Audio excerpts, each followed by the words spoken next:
It's time for Dodger Baseball. Live from Dodger Stadium, Sportsnet LA presents the Dodgers as they take on the Pittsburgh Pirates.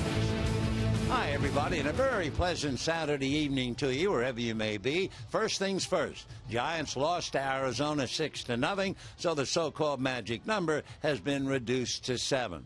Dodgers really don't need that much help. They're playing very on their own. They've won 18 of the last 23. They've now won 50 games at home. You have to go back to the 1991 club. That club won 54 at home, and this club has a shot at passing that mark as well. As far as Pittsburgh is concerned, they have some concern. They've lost 4 in a row. They had a 5-game losing streak, but that was way back in May. And the Cubs knocked off the Cardinals today, which means if Pittsburgh loses tonight, Chicago and Pittsburgh would be tied for home field advantage. And talking about home field advantage, the New York Mets lost this afternoon, so when the Dodgers take the field, for the moment at least, they'll have a 2-game lead on the Mets for home field advantage. As far as the pitching is concerned, Francisco Liriano, good left-hander with a record of 10-7, no record against the Dodgers this year, 3-0 lifetime. And talking about a good left-hander, how about Clayton Kershaw with a record of 14-6, no record against Pittsburgh, and he's 2-1 lifetime. The amazing thing about Kershaw, if you go back to June the 27th, from that date, he's made 13 starts. He has 9 wins, no losses, and an earned run average of less than 1. So pull up a chair. We have a good ball game and a whole lot more coming up right after this.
wherever you may be. Clayton Kershaw going to the mound in quest of his 15th victory after his buddy Zach Greinke picked up his 18th win last night.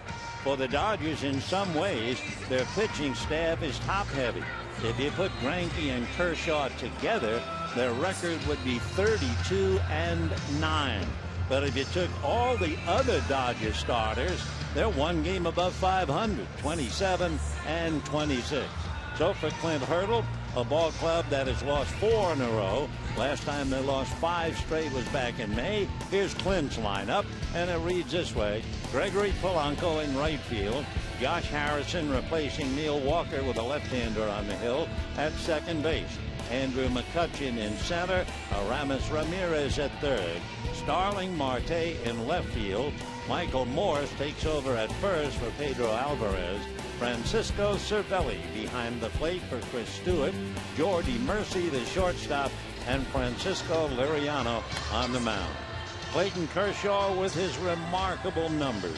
In his last 13 starts, he is 9-0, an earned run average of less than 1. Looking for a decision against Pittsburgh. He is 2-1 lifetime, and as we mentioned, in quest of his 15th victory. Leading off will be Gregory Polanco, and of course, for Clayton Kershaw, he was introduced to Polanco back early August.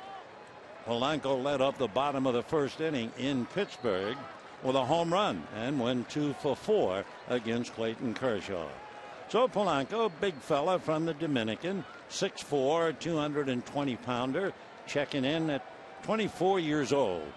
And the first pitch is swung on and missed. 0-1 the count. Polanco 0 for 4 last night, struck out twice. And if you want to know about what it's like to be a big leaguer, all you have to do is look at Polanco. The strike one pitch on the way is fouled off. Since August the 29th, the left-hander Gregory Polanco is hitting .171. It's coming on the heels of a 21-game stretch where he hit almost .380. So you talk about the ups and the downs from .380 to .170, and the left-hand batter waiting. Strike 2 pitch down and away. Ball 1 gets by A.J. Ellis. 1-2 the count. This is the 5th meeting of the year between the two clubs. Pirates won all 3 in Pennsylvania, and then Clint's club lost last night to the Dodgers and Greinke. 1-2 pitch on the way. Fastball fouled away. Fastball at 90, nothing overpowering. It's amazing what some of these pitchers do. We were looking last night at Caminero, and he was hitting 99, 100, and one of his pitchers registered 101. Archimedes Caminero. Won't forget his name in a while. Here's the 1-2 pitch on the way. Polanco fouls it back. So Gregory is still there. Once upon a time, Gregory Polanco was a pitcher as an amateur in the Dominican Republic, but they thought Polanco profiled better as an outfielder. The scout who signed him said when he first saw him, he looked like a sick giraffe. Swings and fouls another pitch back, because now with those long legs, he's a lot more like a healthy gazelle. Polanco had a couple of teammates in the Dominican League that helped him understand about the big leagues. Fernando Tatis, Julio Lugo, and here he is. 1-2 pitch on the way. Slow curveball pull foul outside of first. So Polanco making Kershaw work here in the first inning. The Pirates are in second place, 5 back of the Cardinals. Cubs beat the Cardinals again. So the Cubs putting a lot of pressure on Pittsburgh for home field advantage. 1-2 pitch on the way. Fastball down and away. Again at 90. 2-2 the count. Polanco just celebrated his 24th birthday on the 14th. There have been 5 foul balls. It's been an 8-pitch at bat, and Polanco hanging tough. Kershaw trying to put him away. And the 2-2 pitch on the way, swung on, ground ball to the right of Howie Kendrick, who makes the play. Well, welcome back to Howie. out with that hamstring. Dodgers delighted to get him back. Here are the Dodgers with the leather. Gonzalez and Kendrick, Seager and Turner on the infield, Ruggiano, Peterson and Heisey in the outfield, and A.J. Ellis handling his buddy Kershaw. So one away, and Josh Harrison coming up. First inning, no score. Josh Harrison with a home run, 4 RBIs in the 7 games in which he has ever played at Dodger Stadium. Swings, doesn't get it, and the count 0-1. In the few games that he has played in his young career, Josh is 8 for 25. That adds up to a .320 batting average. Right-hand batter, and the strike one pitch off speed and bang to center. Though that 74-mile-an-hour changeup is straightened out. And Josh Harrison now is 9 for 26 in the games he has played here. And now it brings up Andrew McCutchen. McCutchen, who means everything to the Pirates. In his last 8 games against the Dodgers, McCutchen, who's hitting .381 against Kershaw, is hitting .452 against the Dodgers staff, and that includes 6 doubles, 2 home runs, 8 RBIs in just 8 games. So Harrison is at first. McCutchen 1 for 4 last night. Kershaw high set, looks at first, comes to the hitter, in for a strike, and the count 0-1.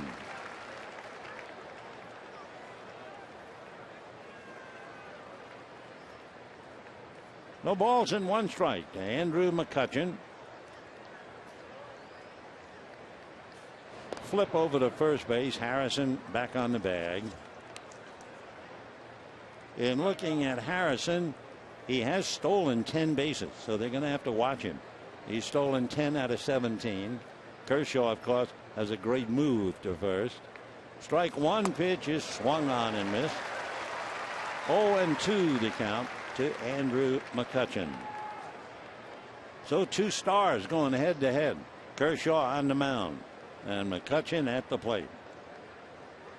McCutchen has always been one of the great clutch hitters in the league.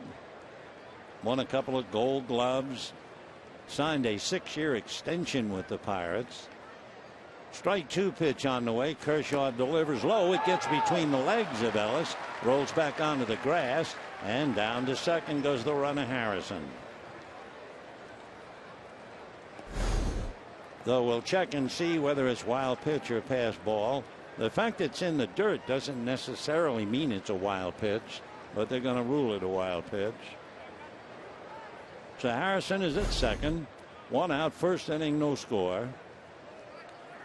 McCutchen very good with men in scoring position. Andrew, right-hand hitter, waiting. Hitting about .387 with runners in scoring position. McCutchen takes down and away, and that evens up the count. 2 balls and 2 strikes. Waiting on deck, hitting behind McCutchen, Aramis Ramirez, the third baseman. McCutchen, the MVP for the Bucks 2 years ago. Kershaw set, looks back at Harrison. That full stretch, and the left-hander's 2-2 pitch is in the dirt. Nice save by Ellis.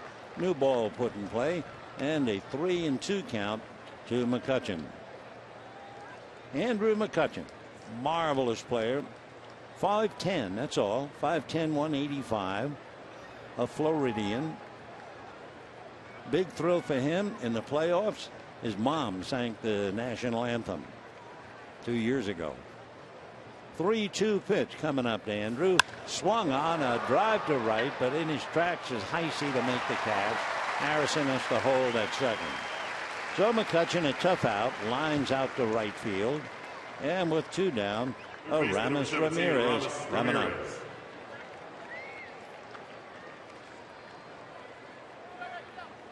Aramis Ramirez, a veteran who made some big noise in the league for years with the Cubs.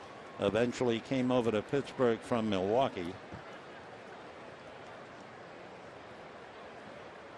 When you look at home run leaders at third base in the top 10, The number 10 man would be Aramis Ramirez. He is 385. Swings at the first pitch, doesn't get it, and the count 0-1. Mike Schmidt had 548. Then you had Eddie Matthews, followed by Chipper Jones and Darrell Evans, Adrian Beltre, Greg Nettles, and Aramis Ramirez.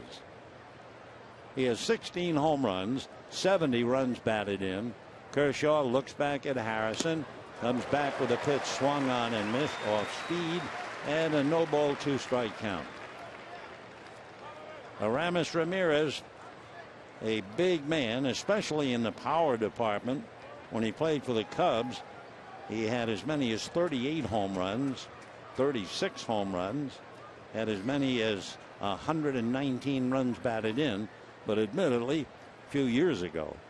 Here's the strike 2 pitch coming up to the right-hand batter. Kershaw looks at Harrison, back with a fastball, swung on and missed.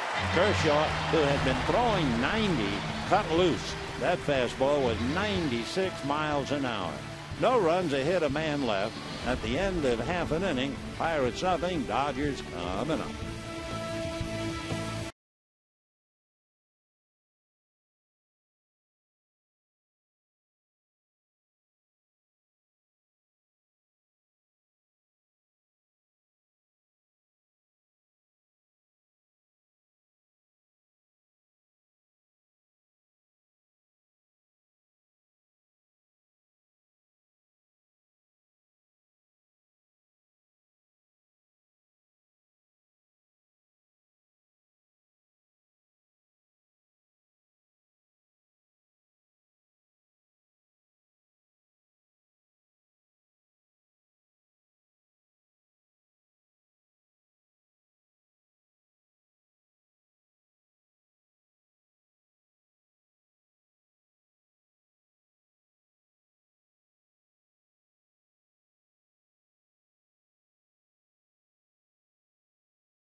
Bucks get a man to second base, but the Bucks stop there. Now we can take a look at Don Mattingly's lineup. Justin Ruggiano has become a terror against left-hand pitching in left field. The return of Howie Kendrick tonight at second base. Adrian Gonzalez, Justin Turner, Corey Seager, and A.J. Ellis, with Chris Heisey, Jock Peterson, Clayton Kershaw on the mound. On the mound for the Bucks, Francisco Liriano. He is 32 years old come the 26th of October from San Cristobal in the Dominican Republic. The left-hand is first pitch, shoots in there for a strike, and the count 0-1.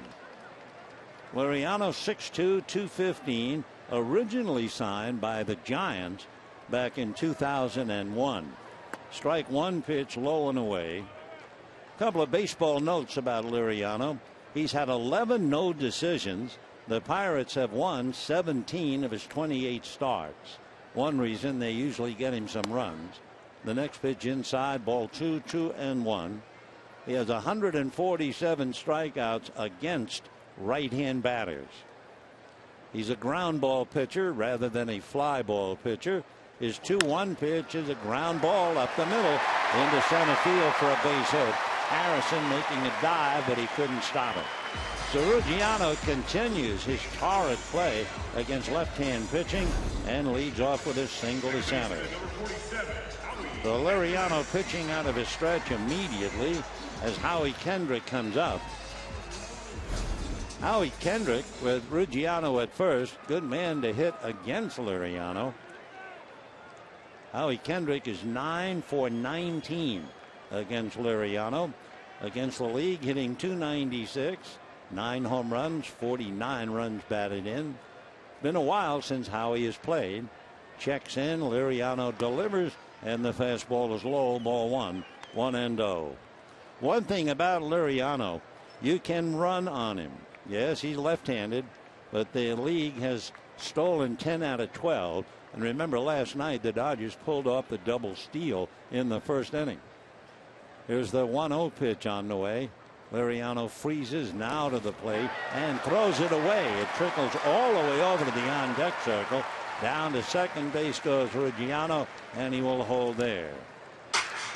So immediately a wild pitch puts a Dodger in scoring position. That is the 9th wild pitch charged against Francisco Liriano. 9. So the Dodgers now, after Kershaw had a wild pitch to put Harrison at second base, the Dodgers have Ruggiano at second and nobody out. Kendrick, Gonzalez, and Turner trying to get a jump on the Bucks. Liriano ready. And his 2-0 pitch on the way is a fastball hit inside first and down the line. Howie hits the bag, and he's going to stop at first. The run scores, and the Dodgers lead 1-0. I think Howie Kendrick earlier in the year would have run for 2. Having just returned from a severe hamstring pull, he was taking it very cautiously as he went to first base.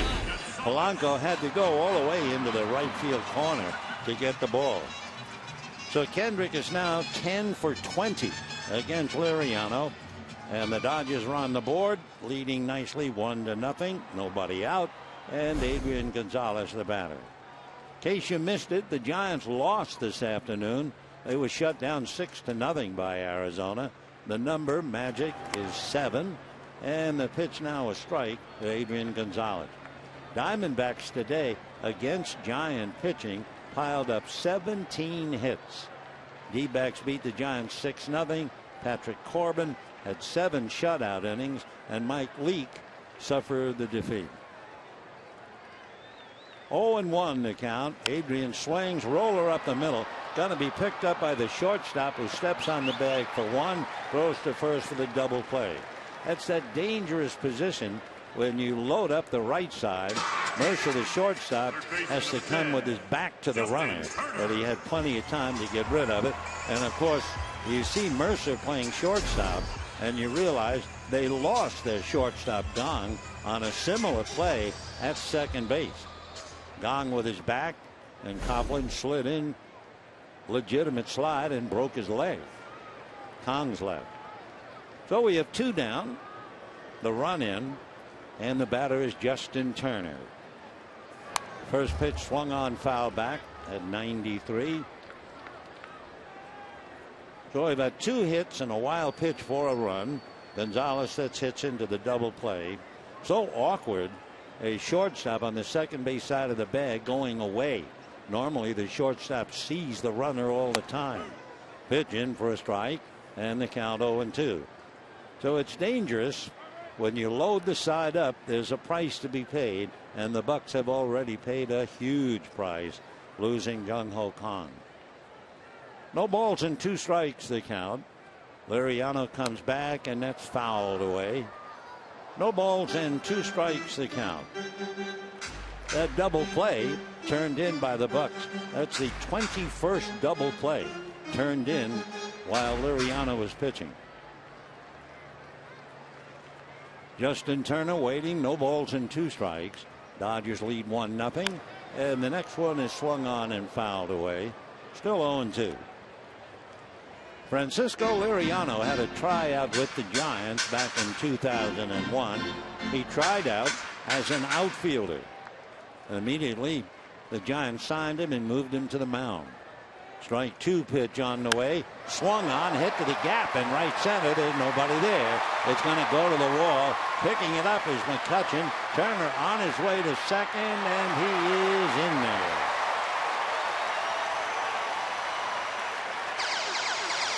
Justin Turner doubles into the gap in right center. Shortstop number 5, Corey Seager. And the batter will be Corey Seager. Fastball up. And Turner bangs it into right center. It's incredible. You see more fastballs you wonder if a lot of major league pitchers just can't throw a good curve. Sitting here every day, we see 95, 98, and we see the hitters wearing them out. So Turner doubles, Dodgers with 3 hits in the inning. Double play slowed them down, but they lead 1-0.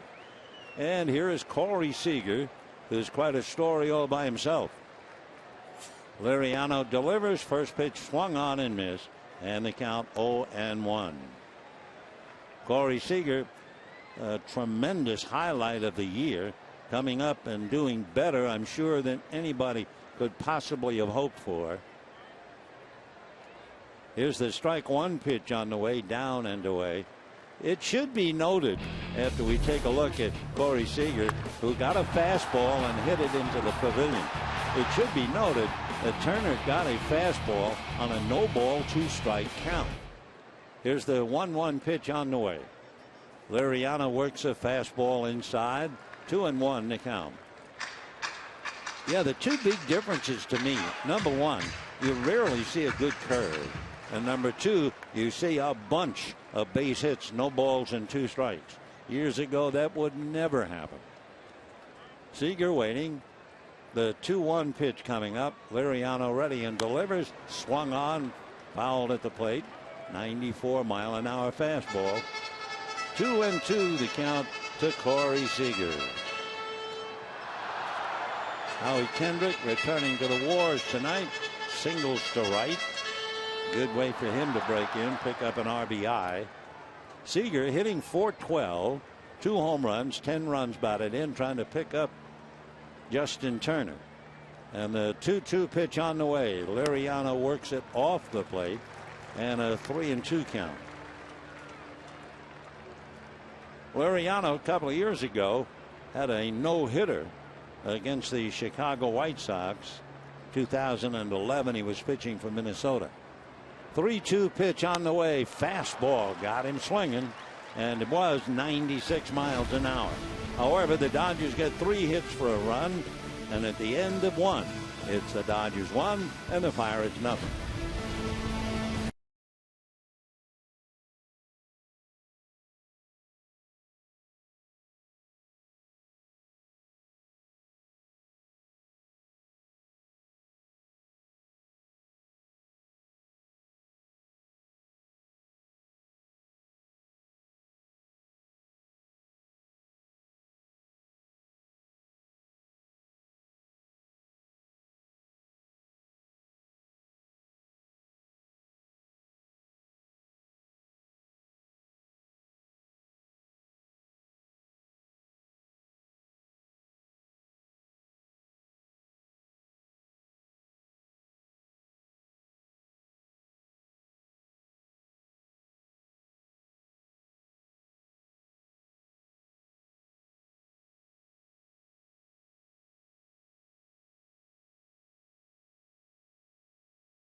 Top of the second inning. Well, looking back for the lowest earned run average after the All-Star break, 3 years ago, Chris Medlin was 0.94. This year, Jake Arrieta of no-hit fame is 0.95. Roger Clemens, 15 years ago, 0.97. And Clayton Kershaw this year, 1.06. Among other things, Kershaw ahead of Madison Bumgarner, and his first pitch in for a strike on 1 to Starling Marte. Starling Marte, 6'2", 180 from the Dominican. His father played third base for amateur teams in the Dominican. Strike one. Pitch is swung on, pop foul off first. Adrian coming over and makes the catch for the out. So Marte, who had a long night, 1 for 4 last night, fouls out, and we have one away here in the second inning. Michael Moore is coming up. Michael appeared as a pinch hitter in last night's game, drew a walk, formerly with the Giants. Since joining Pittsburgh, Morse making his 11th start at first base. You remember Michael, of course, played for the Giants, and takes a strike, and the count 0-1.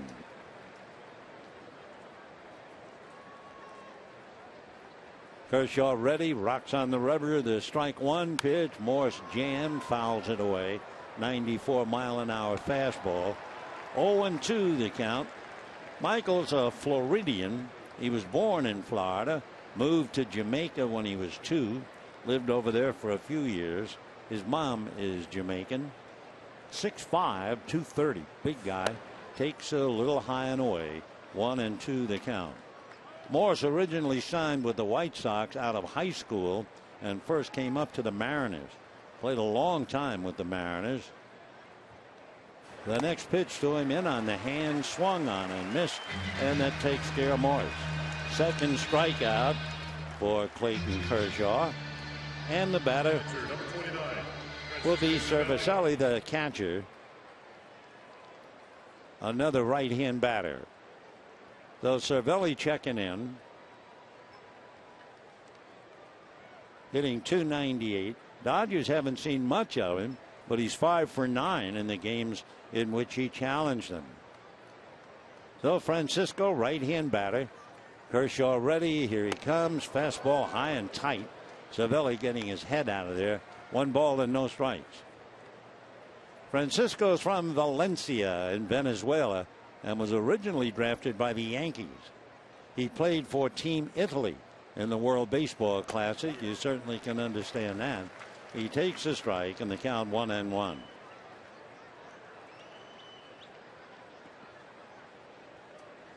One ball and one strike. Francisco Cervelli, a Yankee draft back in 2003, takes a strike.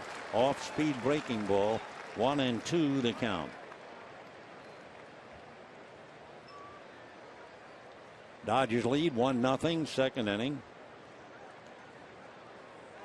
Kershaw holds the ball out in front, turns on the rubber, and his 1-2 pitch in the dirt, and a 2-ball 2-strike count.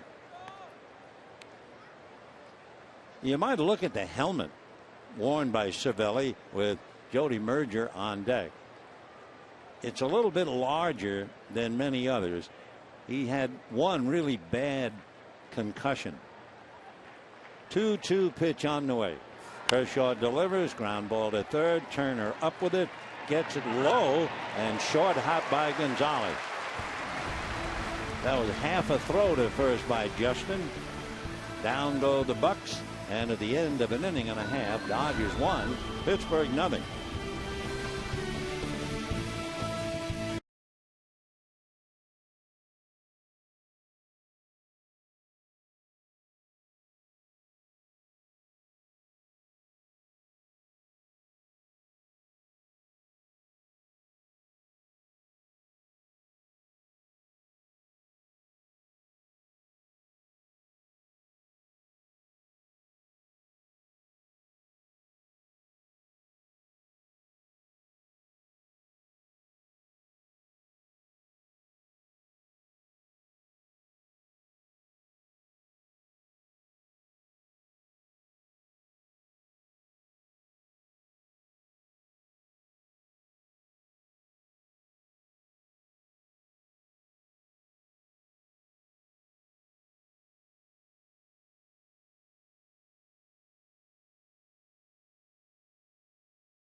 Fans will receive a Dodger sleeve blanket presented by SoCal Honda dealers.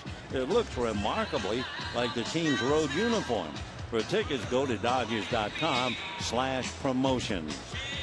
Bottom of the second inning, Dodgers lead 1-0. If you joined us a wee bit late, Justin Ruggiano led off against the left-hander Liriano with a base hit. Took second on a wild pitch. Howie Kendrick returning to the starting lineup. Single to right to drive him in. Now it's A.J. Ellis, Chris Heisey, and Jock Peterson. 1-0, second inning. A reminder the Giants lost. The so-called magic number is down to 7. A victory tonight for the Dodgers would cut it to 6. And the first pitch to A.J. outside and away. Ball 1, 1-0. Francisco Liriano trying to stop the bleeding. The Pirates have lost 4 in a row. The next pitch in for a strike. 1-1. Cubs have really put the heat on the Bucks. Cubs beat the Cardinals again. So if the Pirates lose tonight, they will have lost 5 in a row and they'd be tied for home field advantage. Ground ball to third. Ramirez up with it to throw out Ellis, and we have one away. The concluding game of the series will be tomorrow. Garrett Cole will be on the mound for the Bucks. Trying to salvage this series. They stay here. They have something like 6-7 games with the Western Division. Dodgers will counter tomorrow with Mike Bolsinger. So with one down, here's Heisey. He has a look at a pitch low. Ball 1, 1-0 the count. A team that is in first place, comfortably ensconced, but they're starting to struggle. Players getting tired here in the middle of September. Heisey, a pop fly into shallow right center. Coming in is Polanco to pick it off. So we have 2 down in the second inning, and Jock Peterson coming up. The Cardinals, losing to the Cubs again, have now lost 10 of the last 16. St. Louis, however, did all the winning. They have 92 victories. In fact, the Cardinals are the winningest team in the major leagues, and well, certainly we've heard that song before. Jock Peterson hitting .218, 25 home runs, 52 runs batted in. They load up the right side, and Jock takes ball 1, 1-0.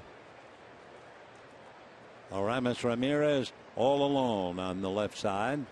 1-0 pitch on the way to Jock. Swung on, foul back. Last night, Peterson's first at bat, they loaded up the right side, and he singled sharply to left. Wound up. That was his only hit, going 1 for 4. Jeff Locke taking in the ball game. Young left-hander on the mound last night. Meanwhile, Peterson swings, doesn't get it. 1-2. Garrett Cole will be serving him up tomorrow. Garrett Cole with a record of 16-8. The 1-2 pitch flared foul off to the left. Still 1-2. Zach Greinke turning in another tremendous performance last night. 7 innings, 4 hits, 2 earned runs, 18 victories. Wow. Now the 1-2 pitch on the way. Peterson swings and fouls it away. It's one of those beautiful sunsets here in Los Angeles. You can see the mountains etched out sharply in dead center beyond the trees and the hillside surrounding Dodger Stadium. Gorgeous time of day. The 1-2 pitch on the hand, swung on and missed, and down goes Peterson. 4 in a row retired by Liriano. At the end of 2, Dodgers 1, Pirates nothing.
is here enjoying sunset time in Los Angeles. Of course, it also means heat. They're talking about a little hot tomorrow. 1 run, 3 hits for the Dodgers. No runs, 1 hit for Pittsburgh. Bucks have lost 4 straight. Dodgers trying to administer number 5. Pirates had a 5-game losing streak way back in May. Jordy Mercer. Jordy Joe Mercer out of Taloga, Oklahoma. Boyd Robinson looked that up for us last night. The pitch, ball 1. It is a town of 299.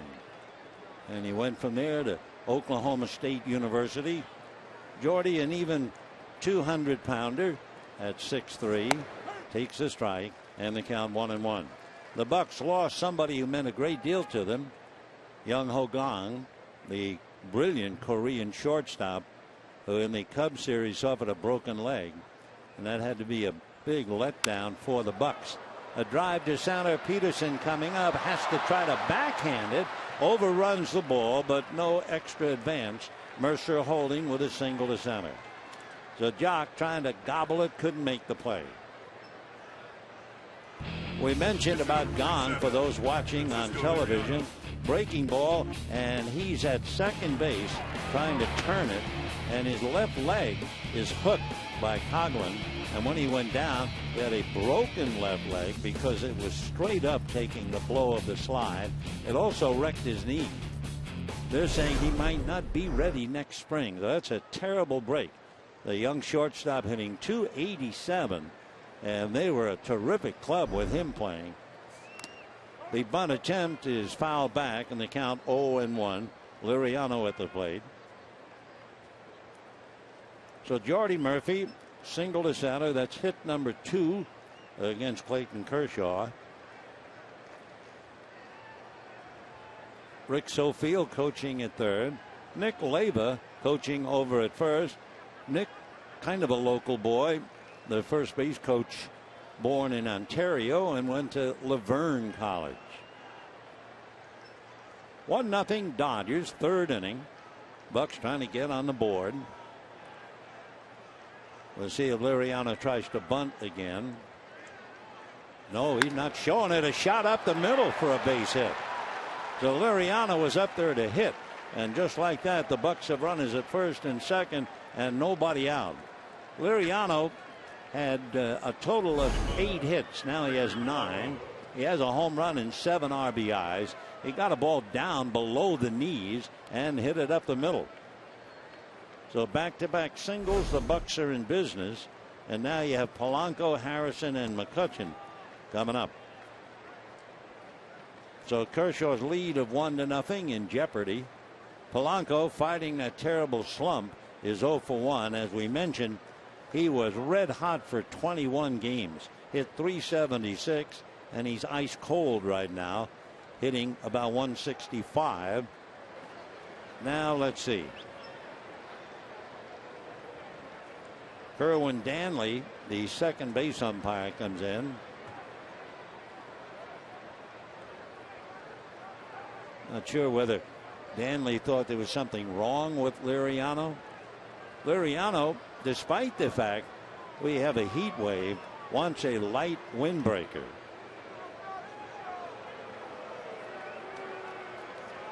All right. The Pirates not only hear footsteps, I mean, they hear every noise the Cubs make because the Cubs are making noise. And Clint Hurdle is certainly well aware of it. First 99 games, the Cubs were just a little over 500. The bunt foul, 0-1 to Polanco. The Cubs in the first 99 games were 52-47. And in the last 49 games, the Cubs are 35-14. Wow. So they're right there with the Bucks, battling it for home field advantage for the wild card. 2 on, nobody out. 0-1 to Polanco. Kershaw checking the runners again. Back he comes. The bunt is foul, and the count 0-2. So Polanco Tried twice, can't do it. We'll see if they want him to try it again. You have the feeling they'll probably want him to bunt. They have Josh Harrison on deck. Harrison singled, and Polanco is in a terrible slump. All right, Gregory back up to the plate. 2 on, nobody out, 3rd inning, 1-0 Dodgers. Kershaw set, goes to his stretch, looks at the runners. Strike 2 pitch. Polanco swinging. It's a little nubber back to the box, as good as a bunt, and the out recorded at first by Kershaw. So a swinging bunt, so to speak. The only difference, it was not a sacrifice, it's an at bat. So now the Bucks have runners at 2nd and 3rd. 1 out, and Josh Harrison coming up. So Kershaw nails Polanco. Harrison singled in the 1st inning. Stocky right-hand hitting second baseman came into the game hitting .273. He has 4 home runs, 25 runs batted in. Kershaw in his first jam of the night. Clayton ready. Here he comes. Swung on and missed at the plate, and the count 0-1.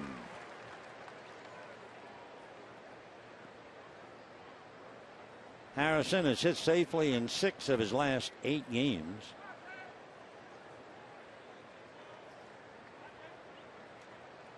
Now the strike 1 pitch on the way. Kershaw ready, comes right back, swung on and missed. 0-2. Neil Walker, a switch hitter that does all his damage left-handed. Walker has 14 home runs, hitting .277, but he sits down for Kershaw. 0-2 to Josh Harrison. 1-0 Dodgers, 3rd inning, and the lead in jeopardy. Strike 2 pitch on the way, and it's a fastball. Got him looking at 96. That's twice now Kershaw has gone higher than he normally goes. He's had 2 96 fastballs, and that had a little tiny late movement to pick up the outside corner. A huge strikeout for Clayton, his 3rd. And now with first base open and one of the top clutch hitters in the league, Andrew McCutchen, let's see what they do. Waiting on deck, the right-hand hitting Aramis Ramirez. McCutchen waiting, Kershaw ready, and the fastball on the inside corner for a strike. Oh, he's going after him. 0-1 Andrew. We were talking last night about how when he was a very, very little boy, his father drew a home plate and said, "That's your house. I want you to play and remember to protect the house." Here's the strike 1 pitch on the way, and it's taken in the dirt. And if the little boy, Andrew McCutchen, was confused, his father said, home plate is the house. Inside that house, all the people you love, your mom, your dad, your younger sister, anything valuable. The thrown ball, that's the intruder, a threat. Attack the ball and protect the house. Well, he has certainly done it. McCutchen, 22 home runs, 93 RBIs. 1-1 pitch is taken for a strike. And again, Kershaw hits 96. 1-2 the count to Andrew McCutchen. McCutchen has struck out 119 times. He lined out to right field in the 1st inning. So Andrew trying to protect the house. Kershaw's the intruder. Clayton out of his stretch with runners at 2nd and 3rd. And the 1-2 pitch on the way is a fastball away. Kershaw's throwing as hard tonight as we've seen him throw all year. He's now had a good 5 pitches at 96. He's also made 46 pitches. Clayton looks in. Ellis wigwagging a sign out to him. Deuce is wild. 2 balls, 2 strikes, 2 out, 2 on at 2nd and 3rd. Clayton ready. Left-handed delivers. Curveball low. Big overhand curve in the dirt. So if you're McCutchen now, you've seen everything in the store. 3 balls, 2 strikes. Aramis Ramirez waiting on deck. 1-0 Dodgers in the third. Kershaw, hands at his sides, spinning the ball around in his left hand, hiding it behind his left hip. Now Clayton to his stretch. Big pitch to McCutchen. Left hand deals. Curveball hit down the right field line. Fair ball.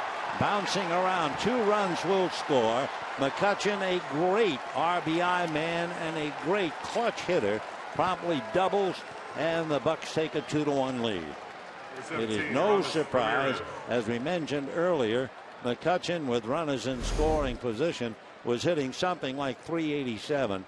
He got a pitch up and just hit a fly ball down the right field line. Fair by inches. In fact, it might have taken a nick out of the foul line. Kershaw grimaces. McCutchen takes his double. 35 doubles this year. And he gets the Bucks out in front.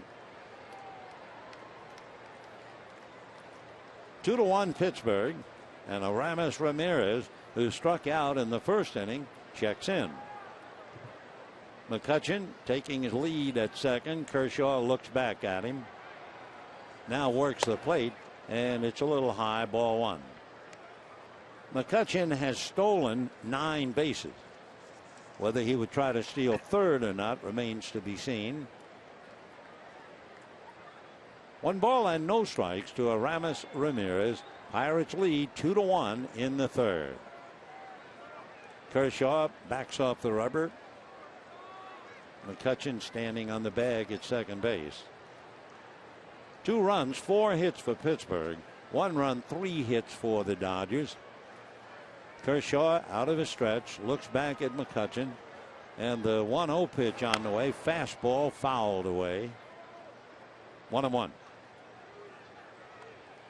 4 or 5 times tonight, Kershaw has hit 96 on the gun. Not really like him. McCutchen, as usual, absolutely dynamite with runners in scoring position. With 2 out, he's hitting 386 with runners in scoring position. Here's the 1-1 pitch on the way. Clayton delivers, and that's fouled away. And that got Ramirez, I think, on the foot, and a 1-ball, 2-strike count. Breaking ball got him right on the toes of the left foot. So timeout for the moment. Ramirez hit by his own batted ball right on the toes of the left foot. He dropped that bat like it was hot.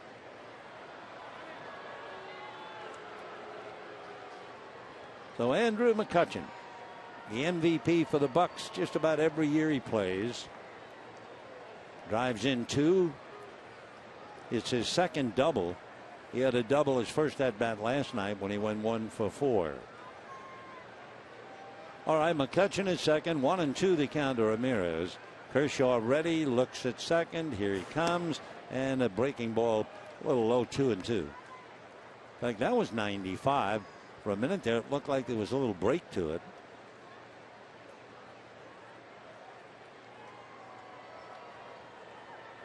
Dodgers got a run in the first. Bucks have scored twice here in the third. And the 2-2 pitch on the way. Big curveball lifted up into that pink and blue sky. Looking up, admiring at the beauty is Reggiano, and makes the catch for the out. However, 2 singles and a double by the clutch, McCutch. And at the end of 2.5 innings, Pirates 2, Dodgers 1.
scoring position and 2 out, is hitting a cool 400. He is 4th in the National League, and he is always up there when the pressure is at its toughest.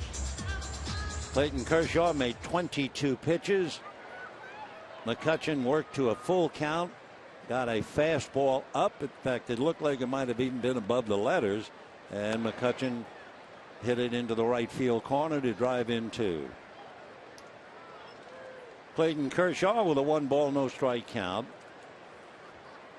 Liriano comes back, picks up the outside corner, and a 1-ball, 1-strike count. You know how you hear about a hitter saying his first at bat, he had a major league home run. What a thrill.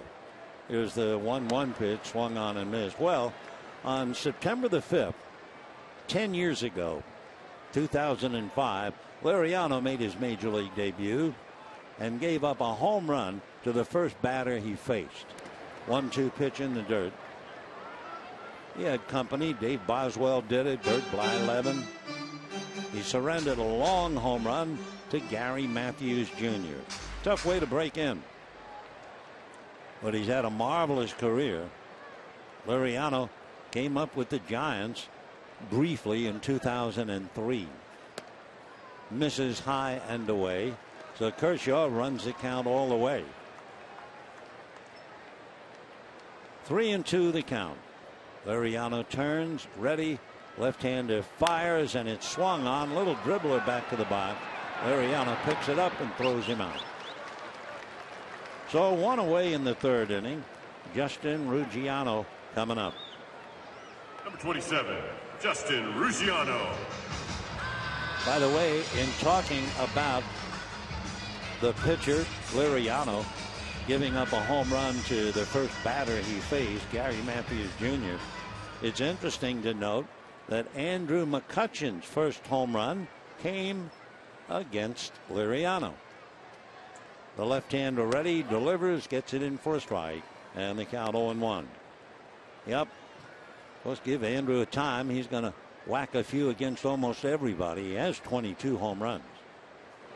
The next pitch runs away. 1 ball and 1 strike. Ruggiano led off, as he does so often, and got a base hit. Wild pitch to second. Kendrick single to right, picked him up. It's 2-1 Pittsburgh in the 3rd. 1-1 pitch, but looked like a good sinker. 1-2 is swung on and missed. So Liriano has come a long way from being a converted outfielder to pitcher. Fastball is 2 different changeups and a slider. 1-2 pitch is swung on and missed. Slider down and in. He also has a cutter. So Ruggiano strikes out. 3rd strikeout for Francisco Liriano. And the batter will be Howie Kendrick. Didn't take Kendrick long to pick up where he left off. First at bat in the 1st inning. Ruggiano at second base. And Howie got one in on the corner. Bangs it into right field for a base hit. Scoring Ruggiano easily. For Kendrick, that was probably a double, but considering the fact he is just returning to the wars, he played it very conservatively, and I'm sure the Dodgers were happy he did so. Strike 1 pitch on the way, way inside. 95-mile-an-hour fastball, and the count 1 ball and 1 strike. Kendrick smiling at something probably Cervelli said, the catcher.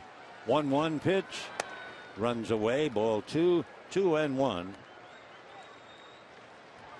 For those who like to know those things, that high pitch to McCutchen was a bad pitch for one big reason. It was supposed to be a slider.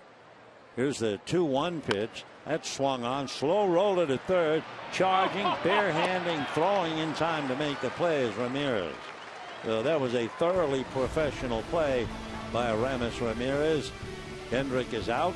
Dodgers go in order. And at the end of 3, 2-1 Pittsburgh.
to you by the 2015 Jeep Cherokee. With an EPA estimated 31 highway MPG, it's the perfect choice. Visit Jeep.com today. Fourth inning, Pirates 2, Dodgers 1. Andrew McCutchen's clutch double to drive in the 2 runs. Clayton Kershaw now will be facing Marte, Morse, and Cervelli.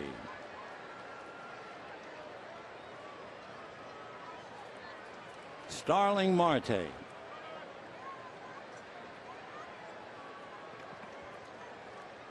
We mentioned that his dad played third base for local amateur teams in the Dominican, and he started as a shortstop.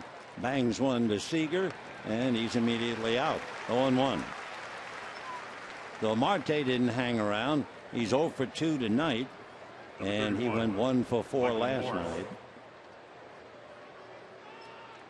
Here comes Michael Morse, struck out in the second inning. Pirates 2 runs, 4 hits. Dodgers 1 run, 3 hits. Back in August, when the Dodgers were in Pittsburgh, the Pirates swept the Dodgers. Dodgers trying to return the favor. In case you missed it, the Giants lost this afternoon 6-0 to Arizona. Arizona had 17 hits against the Giants. So the magic number is 7. Dodgers would like to reduce it tonight to 6. Off speed and high.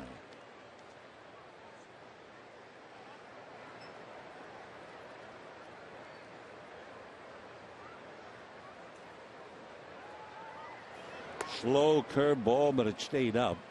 2-1 the count.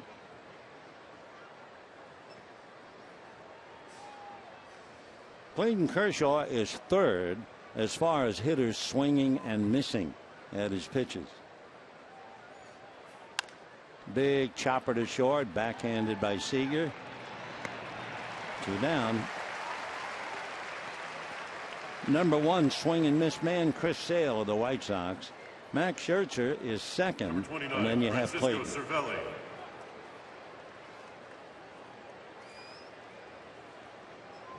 Francisco Cervelli coming up, hitting .297. Chris Stewart caught last night. Cervelli tonight. Mike Bolsinger and Garrett Cole tomorrow afternoon. Ball 1.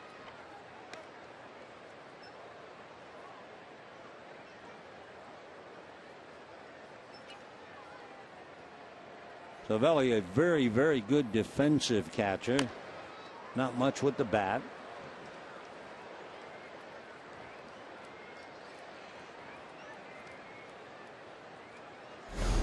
One ball and 1 strike.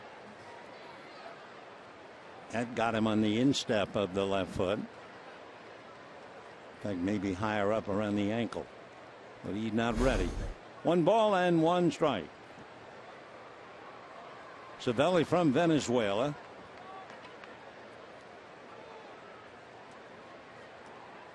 His father emigrated from Italy to Venezuela at the tender age of 5.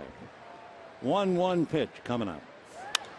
And lifted into left center. Peterson right there. So for Kershaw, second time in 4 innings he's retired the side in order, and we're heading to the bottom of the 4th. Pittsburgh leading 2-1.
Stadium to get your tickets for baseball and some fantastic prizes.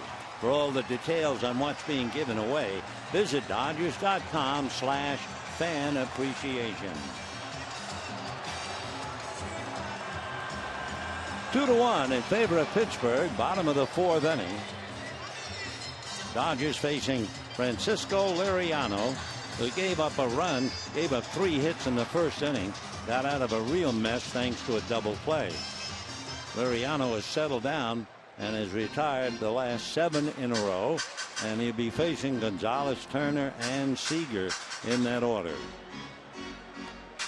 Cubs beat the Cardinals, so they're trying to tie up Pittsburgh for home field advantage. The Mets lost.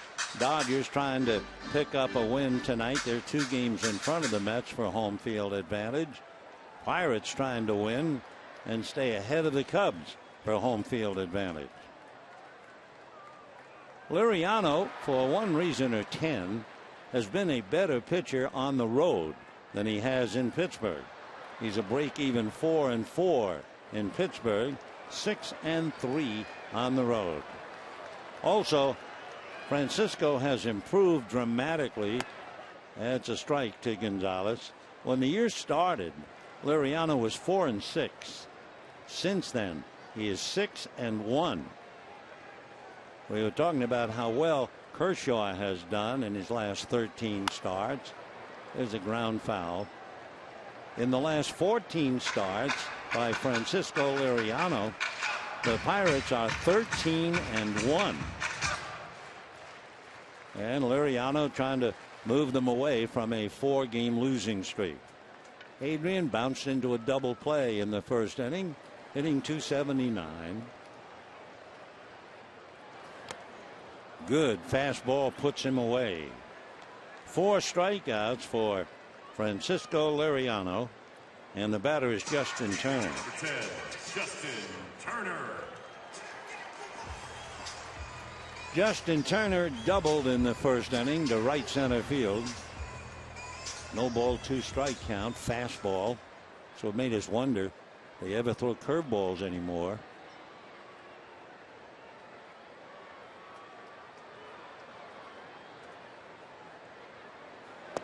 Starts him a little sinker. 1 ball and no strikes.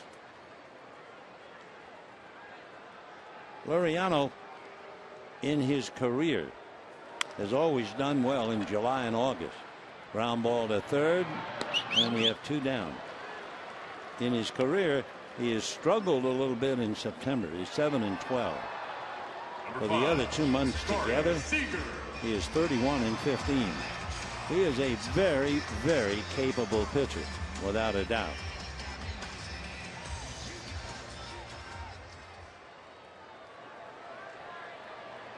Corey Seager struck out in the first inning.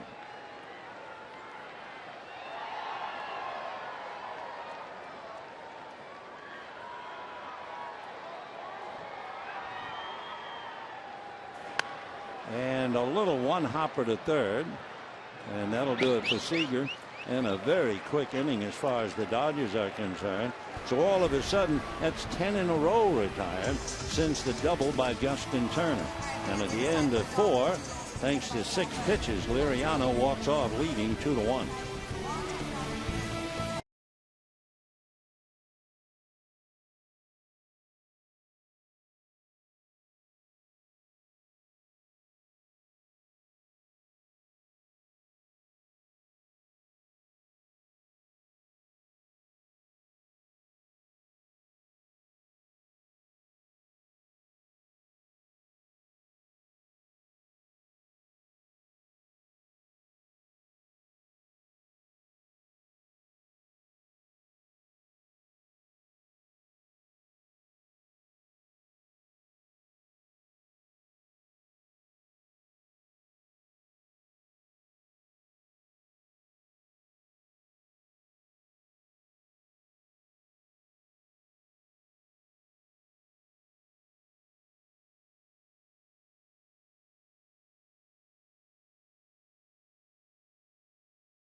rehabs from season-ending shoulder surgery. Plus, the Dodgers give a special honor to longtime coach John Shoemaker here at Dodger Stadium. So don't miss Backstage Dodgers. That'll be Thursday at 7 on Sportsnet LA. Night has descended upon Los Angeles. Pirates lead the Dodgers 2-1, and we go to the 5th inning. Kershaw ready to face Mercer, the shortstop, Liriano, and then Polanco.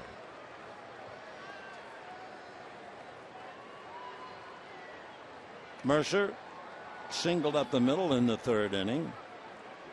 Eventually scored along with Liriano on the double by McCutchen. Ball 1. 2 runs, 4 hits for the Bucks. 1 run, 3 hits for the Dodgers.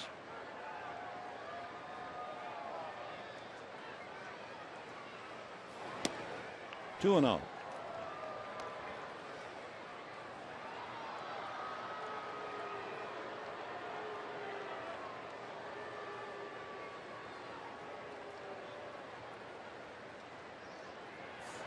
Fastball hit foul. Fastball at 93. We'll see how many times Kershaw hits 96. He did that several times in the first 2 innings. 2-1. Fastball grounded into left field, base hit. So Jordy Mercer is 2 for 2, and the batter will be Francisco Liriano. 47, Francisco Liriano. 5 hits against Clayton Kershaw. Now Liriano got a base hit, and he's a left-handed hitting pitcher, and he got a base hit against one of the premier pitchers in the game, Clayton Kershaw. So you wonder how many left-hand hitting pitchers have ever gotten a base hit against Kershaw. Over the years, a total of 7. That's going all the way back to 2008. Liriano joined Doug Fister and Jorge De La Rosa as the 3 left-hand hitting pitchers to come up with a base hit against Kershaw. 0-1. It was interesting. Dodgers were leading 1-0. Mercer started a base hit, and I guess everybody in the ballpark. A throw to first, got him.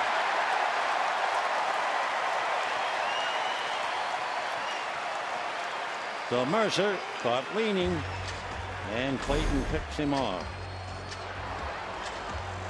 Nice, quick, easy tag by Gonzalez.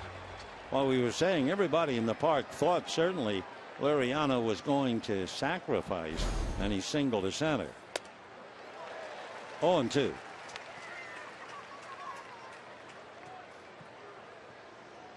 So 1 out here in the 5th inning. The Bucks waste a leadoff single. Check swing on a breaking ball, no swing. 1-2 to Liriano. A somewhat embarrassed Jordy Mercer. Kind of looked out from under his eyebrows. Quick look to see if Clint Hurdle was ready to break up the bench. Fastball up and in, and that takes care of Liriano. 4 strikeouts for Clayton.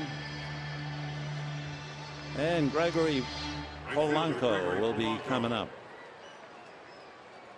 As far as a left-hander with a good move to first, well, Kershaw certainly would fulfill that definition. He's had 9 pickoffs this year, 57 in his career.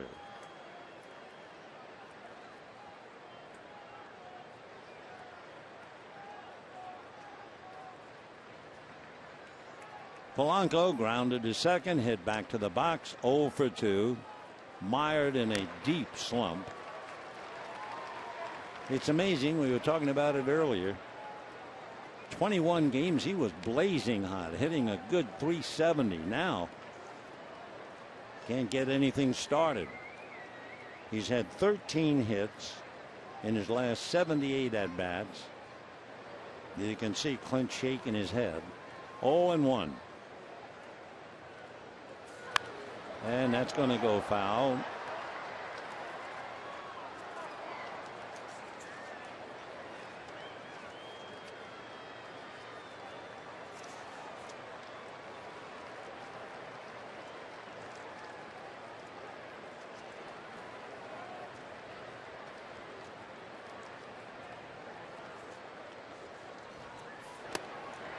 And the drought continues for Polanco. A 1-2-3 inning thanks to the pickoff. 5 strikeouts for Clayton Kershaw. And at the end of 4.5 innings, 2-1 Pittsburgh.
Southern California Toyota dealers.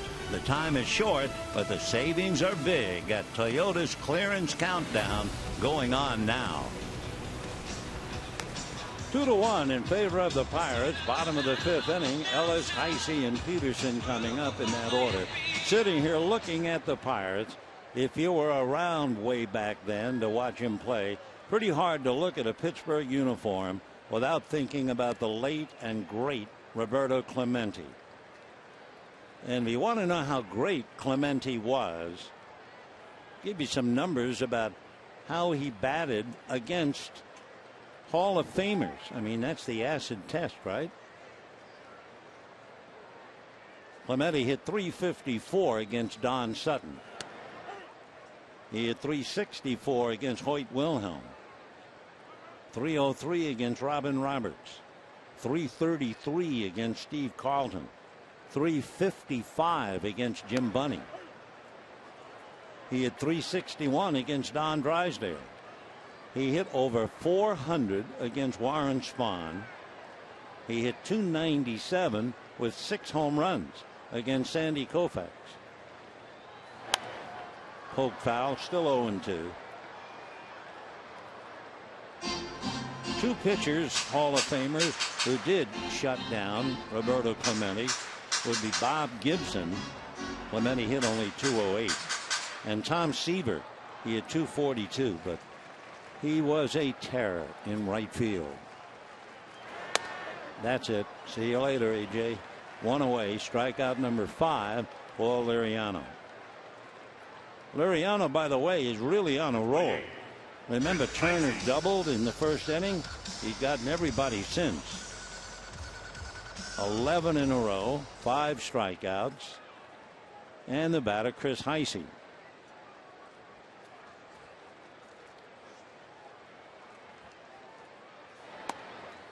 That misses. Ball 1. 1-0. Heisey hit a fly ball to right field in the second inning. They load up the left side of the infield. He's hitting about $1.50. 1-0. 1-1. Waiting on deck, Jock Peterson. 2 runs, 5 hits for Pittsburgh. 1 run, 3 hits for the Dodgers. 1-1. Whoa, that'll straighten you up at 93. 2-1 the count.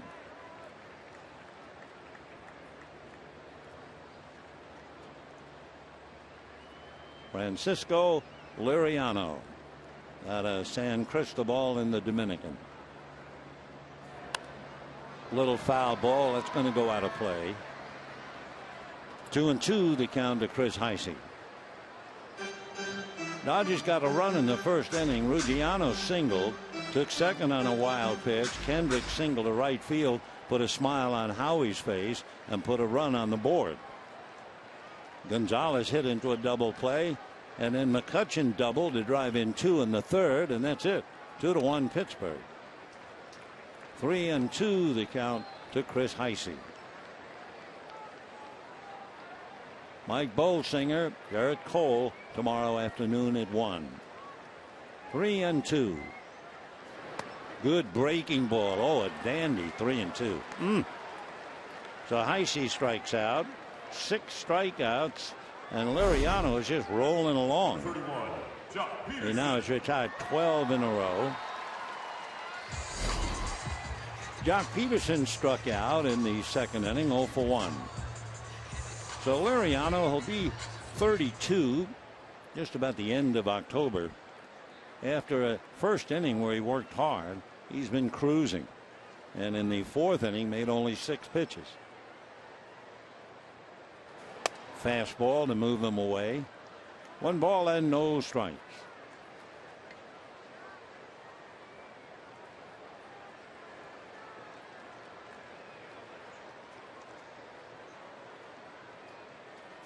Fastball. 2 balls and no strikes.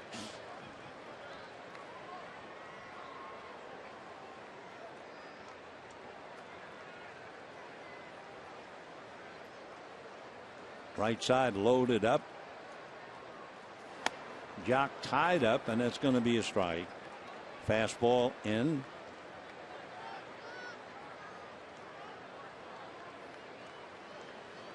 Peterson hitting .217, 25 home runs. 2-2.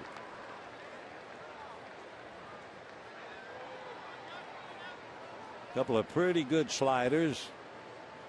Peterson, 2-2 count.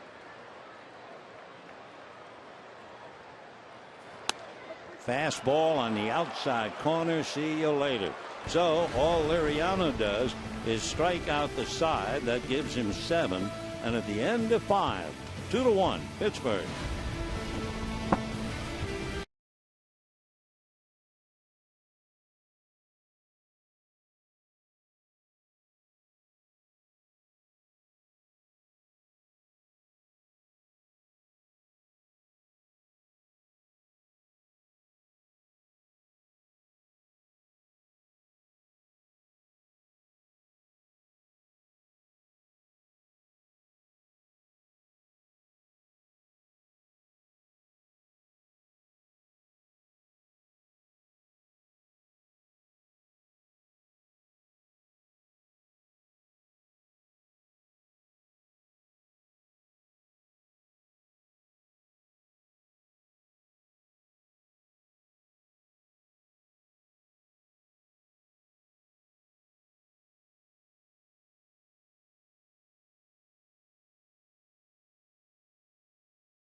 Hit a home run against Arizona that gave the Dodgers a 7-6 lead.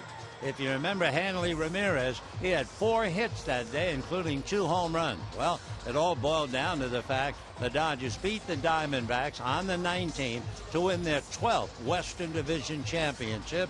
And you certainly would remember, if you were around, how the Dodgers went into the swimming pool in Arizona and the Diamondbacks were terribly offended. That seems to have been forgotten. Oh, by the way, the Diamondbacks will be here starting Monday. Let's go back to this one.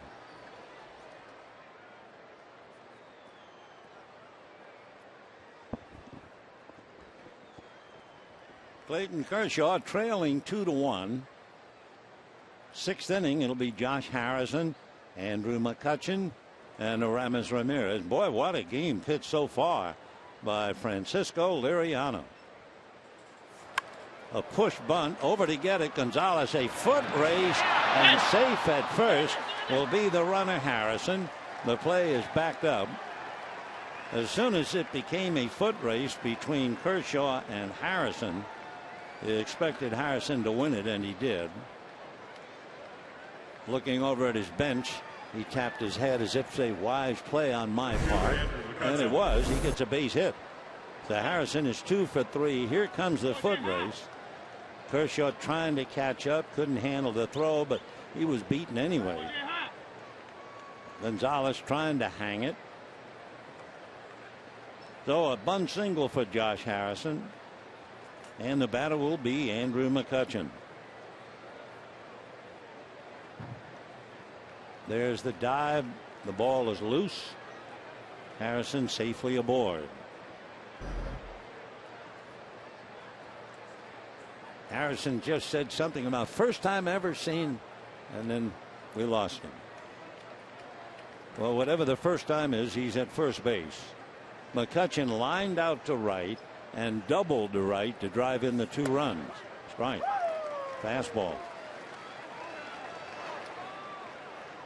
Andrew protesting a little bit. I think he thought that was inside. 0-1 the count. By the way, it was a strike.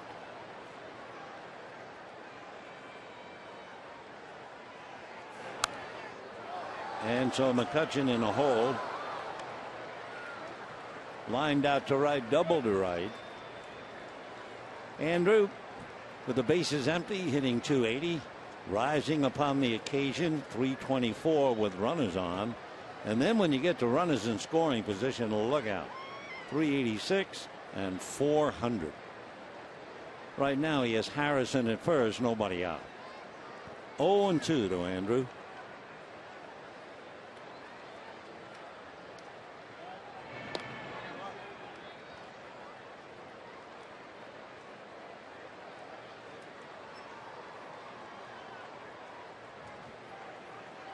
Harrison over there looks a little careful. You've just seen Kershaw pick up number 9 this year with a pickoff when he nailed Mercer.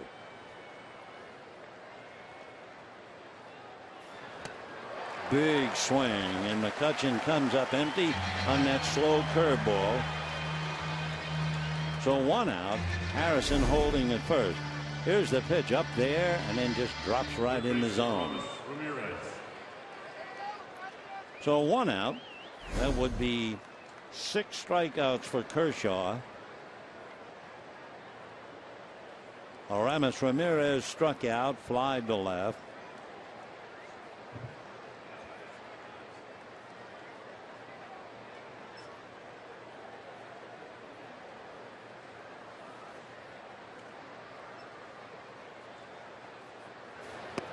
Oh, and 1. In a 1-run game, Pittsburgh leading 2-1. The 3 best records in the major leagues in 1-run games are all involving National League Central teams. Pirates have won 32 by 1 run. Cubs have won 32 by 1 run. Cardinals have won 30 by 1 run. Dodgers are under 500 in winning 21 and losing 23 1-run games. High foul down the line, well out of play. Another nice crowd enjoying a lovely summer's evening.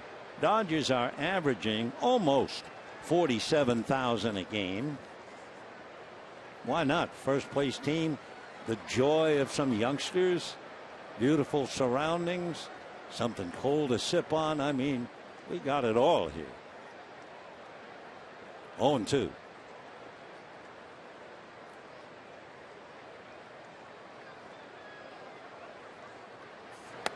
That's in there. So Ramirez looking at a pitch, and down he goes. That's 7 strikeouts for Kershaw. He has struck out 3 of the last 4, 4 of the last 5. And the batter, Starling Marte. just drilled him.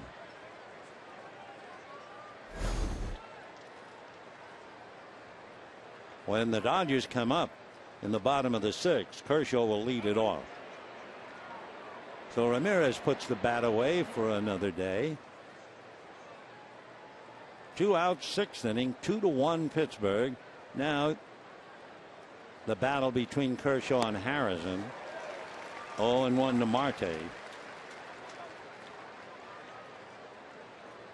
Harrison has stolen 10. He's been caught 7 times.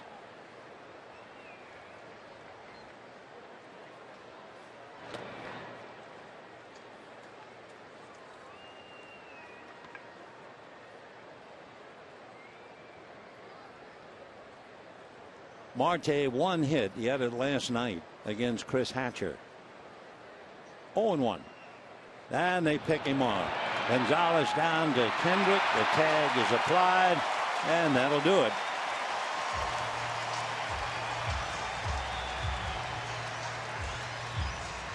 So Harrison is picked off. No runs, 1 hit, nobody left. Harrison going, and Gonzalez, who makes that throw so well over the head of the runner and in perfect spot for a tag. And it's still 2-1 Pittsburgh.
It's lead 2-1, and he did it somewhat effortlessly in the 5th inning. First of all, he faced A.J. Ellis, got him with a fastball. Then he looked at Heisey, looked like a little cutter, and then another fastball on the outside corner. So the Dodgers, Ellis, Heisey, and Peterson went down without a murmur, all looking. Meanwhile, Josh Harrison, remember, he bunted for the base hit and touched his temple, but it was a very dangerous play for Clayton Kershaw.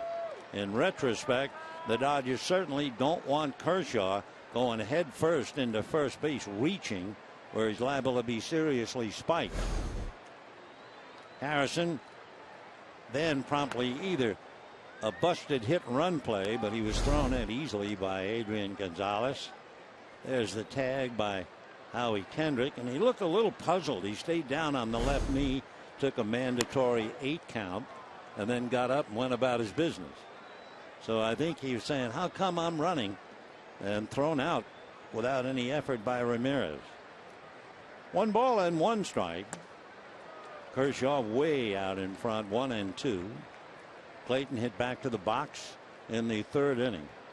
Liriano really on a roll since Turner doubled in the 1st inning. Waved out. So Clayton badly fooled. Down he goes. That's 4 consecutive strikeouts for Liriano. 8 strikeouts in the game for him. And the batter will be Ruggiano.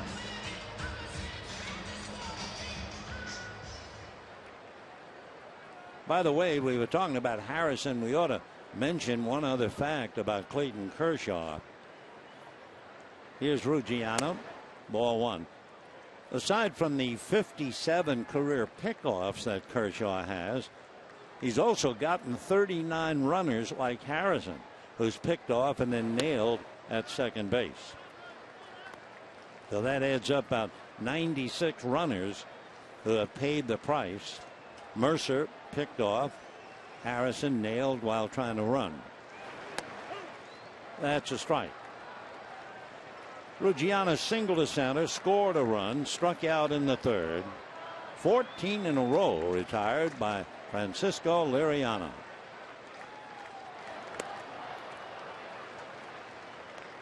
Of course, we mentioned Liriano back in 2011. Pitched a no-hitter against the White Sox. 2-2. Fastball got him. That's 5 strikeouts in a row. Ruggiano can't agree, but down he goes. That is strikeout number 9 for Francisco Liriano. By the way, when he pitched his no-hitter, it was his first complete game, and it was his first shutout of his entire professional career, major or minor. Boy, he sure made that memorable back in 2011, May the 3rd. He was pitching for Minnesota. That's a strike.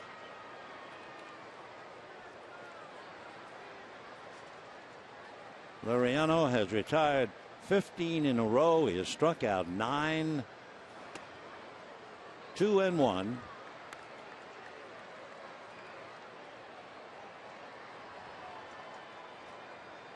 Liriano first came up to the big leagues in 2005. 2-2 on the foul ball. So he's had over 10 big league years. He's always been a good pitcher. In fact, 2 years ago with Pittsburgh, he was a 16-game winner. Francisco Liriano reached for and hit foul.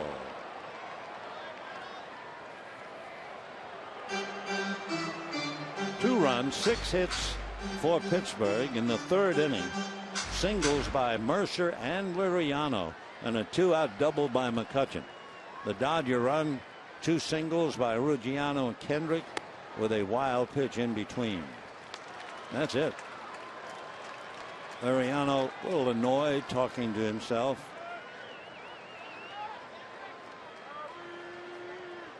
Three and two.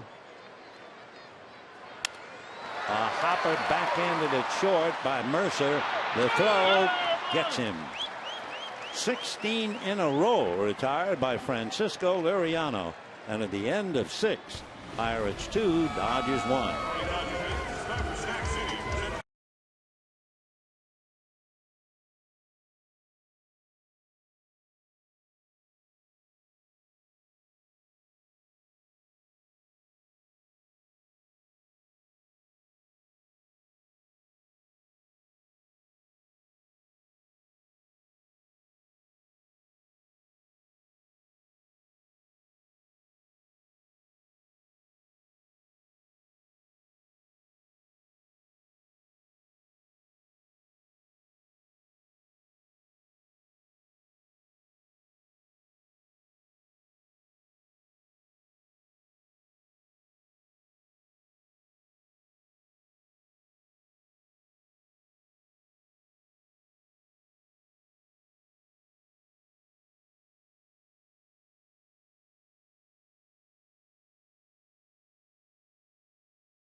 On today for great offers on our most exciting lineup ever. Choose Nissan.com. Francisco Liriano putting on a show, at least for the moment, outshining Clayton Kershaw. Liriano has struck out 9. He's retired 16 in a row, allowed just 1 run. Clayton has allowed only 2 and struck out 7. So they're really locked in. Liriano and Kershaw as we go to the 7th. Pittsburgh leading 2-1. Justin Turner comes out. You wonder, isn't something wrong with Justin? He doubled in the first inning, grounded to third in the 4th, and Alex Guerrero takes over now for him here in the 7th inning. Well, let's see. We were telling stories about the fact that Francisco Liriano gave up a home run to the first batter he ever faced in the major leagues. We talked about Andrew McCutchen getting his first home run against Liriano. Starling Marte hit a home run on the very first pitch he faced, breaking into the major leagues back in 2012. Marte has 16 home runs, 70 runs batted in. Way out in front. Kershaw changing up. Clayton has struck out 7.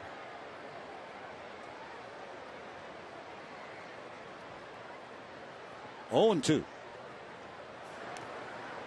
1 and 2.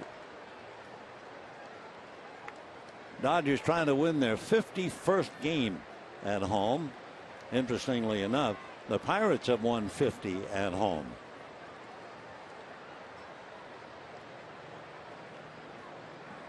One ball, 2 strikes. Boy, Marte shut down, goes over 3. That is strikeout number 8 for Clayton Kershaw. And the batter will be Michael Morse. There's Koufax with 382. Can you imagine? I mean, that's 110 more strikeouts than Clayton Kershaw. Look at those numbers. Well, yeah, there'll never be anybody quite like him. It's Andy Koufax. And remember, pitching on every 4th day. Foul back. Michael Moore struck out, grounded out, 0 for 2. When the Dodgers come up in the bottom of the 7th, they'll have Gonzalez, Guerrero, and Seager.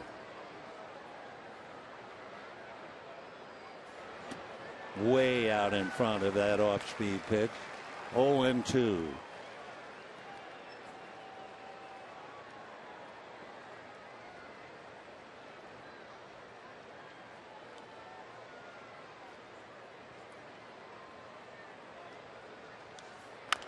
Little comebacker.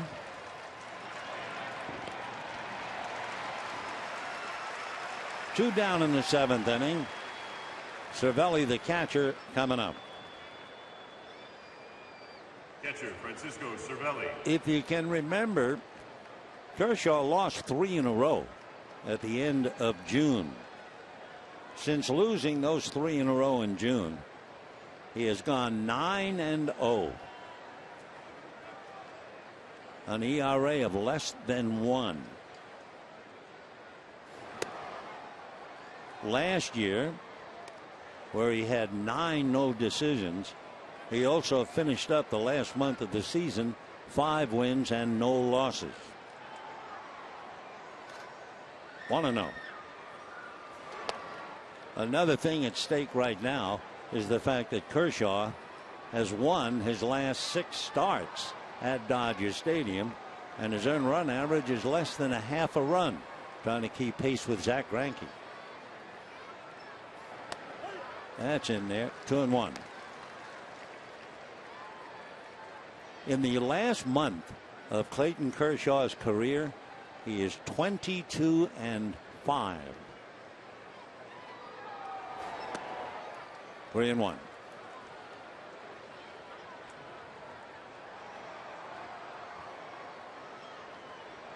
Giants lost, in case you missed it. Dodger magic number has been reduced to 7. And that's ball 4 to Cervelli. For Clayton Kershaw, outside of a wild pitch in the first inning, he's been throwing strikes. He has struck out 8. That's his first walk. The shortstop, Jordy Mercer, has single to center and single to left, and then promptly picked off in the 5th inning.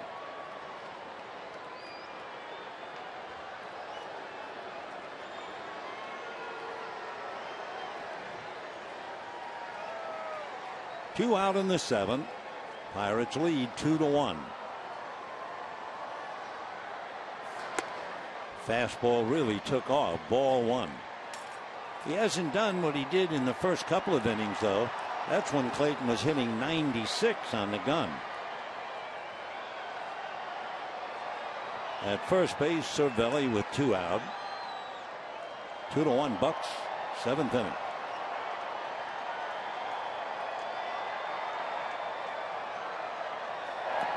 And ball 2. Clayton now slowly getting close to 100 pitches.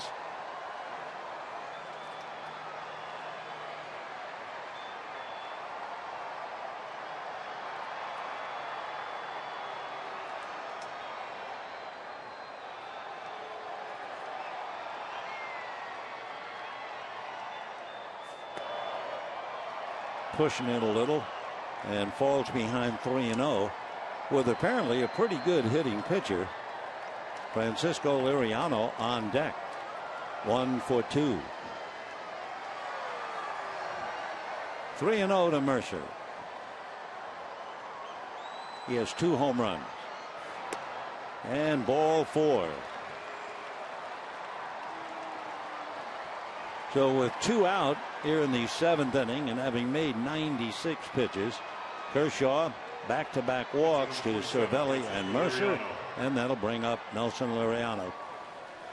Watching Rick Honeycutt and Don Mattingly. Mattingly's going to the phone, so somebody will have to get up. Honeycutt will go out to the mound. He gives somebody a little time. Not a soul moving in the pen yet. Now a couple of boys get up, and in a moment we'll get some activity. And Honeycutt, Mattingly sweating out the moment. Juan Nicasio, but he hasn't thrown a pitch. Of course, there are 2 down here in the 7th inning. Liriano, when it was 1-0 in favor of the Dodgers, Mercer led off the inning with a single. I think everybody in the house thought that Liriano would bunt. Instead, swung away and grounded a single up the middle. Last time up, after Mercer had singled, he struck out. So 2 on, 2 out. We'll see what he does now. High chopper, nice spearing play by Kershaw. So Clayton helps himself. No runs, no hits, 2 left. And at the end of 6.5 innings, Pirates 2, Dodgers 1.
Bottom of the 7th inning, a really tough ball game, 2-1 in favor of Pittsburgh. Clayton Kershaw, that left arm still wrapped with the towel, but all the while it's Francisco Liriano trying to steal the thunder. Sean Rodriguez from Miami, Florida, takes over at first base for Michael Morse. Originally he was drafted by the Angels. For the Dodgers, Adrian Gonzalez, Alex Guerrero finishing up for Justin Turner. We have no report as to whether Justin hurt himself or not, and yet I don't know, I just have a lingering doubt that he wasn't feeling 100%. So it's Gonzalez, Guerrero, and Seager, and Liriano about ready. Gonzalez grounded into a double play in the 1st inning and struck out in the 4th. Liriano has retired 16 in a row. Check swing for a strike. 0-1. Adrian acting like he thought he might have missed. Great information as far as Paul Emmel is concerned, the plate umpire. 1 ball and 1 strike.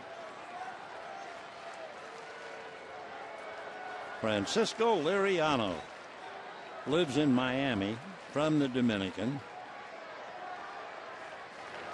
As we mentioned earlier, and he misses with a fastball, he showed up to a giant tryout as an outfielder. Boy, was he wrong. He is a pitcher from head to toe. 2-1. 3-1.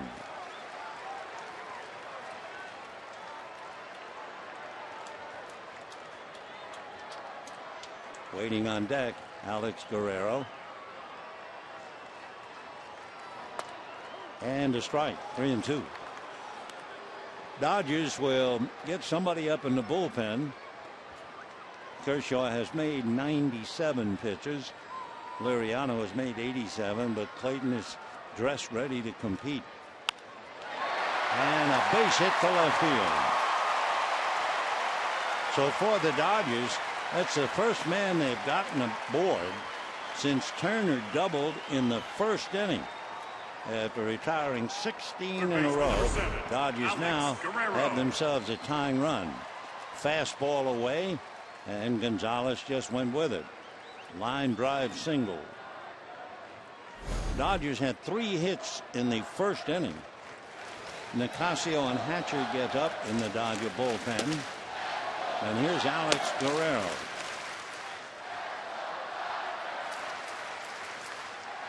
Guerrero hitting .229, but really struggling since the All-Star break. Ground ball to short. A quick feed for 1. Took them a while. Safe at first. That was a bad play there at second base. That was a double play ball. And for one reason or 10, it took the Pirates forever. Maybe because Josh Harrison doesn't play a lot at second base. Mercer hasn't played a lot at short. Remember, Gunn was seriously hurt. He had to double clutch, triple clutch, still holding on to the ball. So they blew the double play for sure. And we'll see now whether the Dodgers can cash that in. It's Todd. You shake up the middle of your defensive alignment. So instead of Neil Walker at second and Gong at short, it's Mercer and Harrison, and the Bucks might pay the price for that. Seager has struck out, grounded out, 0 for 2, hitting .396. 1 out, 7th inning, 2-1 Pittsburgh.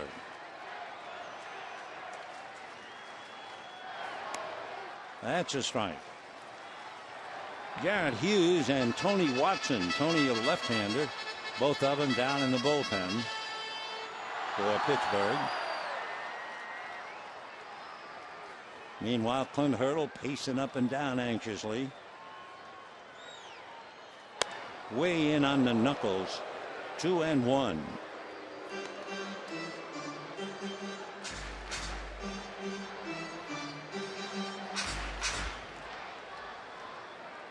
Two runs, 6 hits for Pittsburgh. 1 run, 4 hits for the Dodgers. Pirates mess a double play. Let's see if the Dodgers can take advantage of it. Foul back. 95-mile-an-hour fastball in on the hands. 2-2.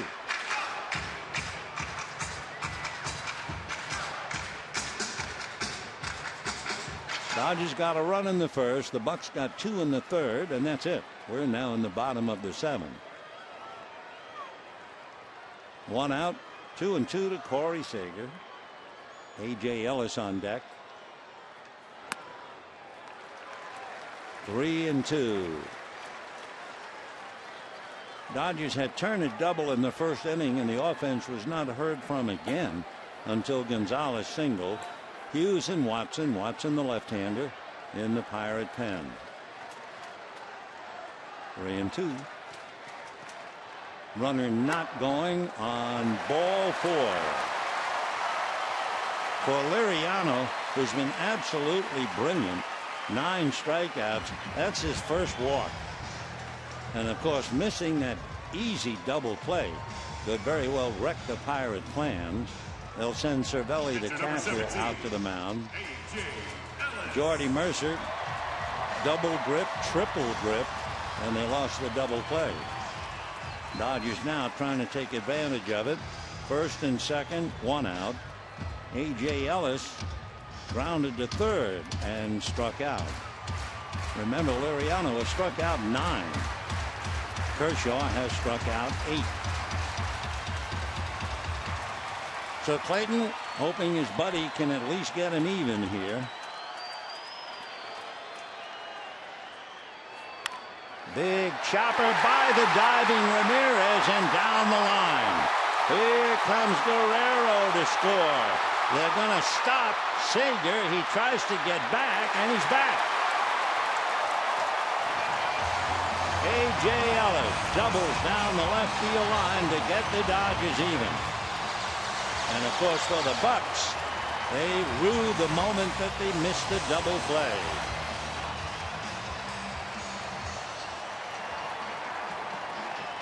Right fielder, number 28, Chris Icy. A.J. getting one down around the knees, pulled it, a diving try, but Aramis could not get it. So the Dodgers finally huff and puff and get a run. Now it's 2-2. Kershaw really interested in the game. The infield has to come up. They are going to take the bat out of Heisey's hands and go after Jock Peterson. So in a moment, the Dodgers will have the bases loaded and 1 out.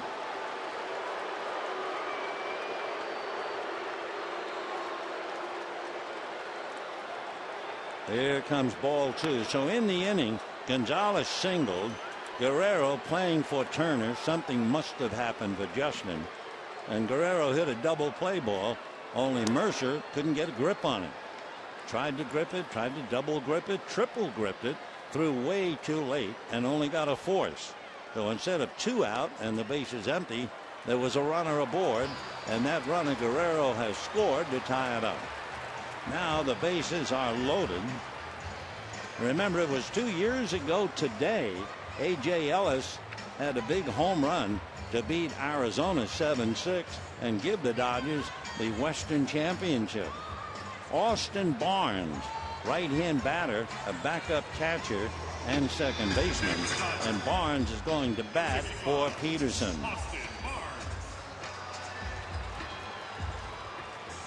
So Barnes batting for Peterson, who had struck out twice against the wily Liriano.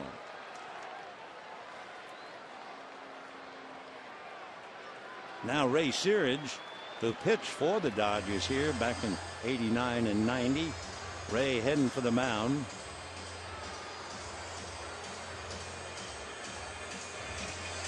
So Liriano really pitched a gem. 16 consecutive outs.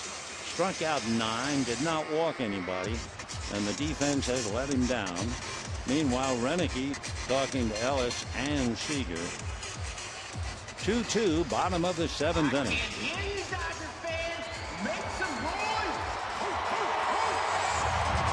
Well, they're going to stay with Liriano.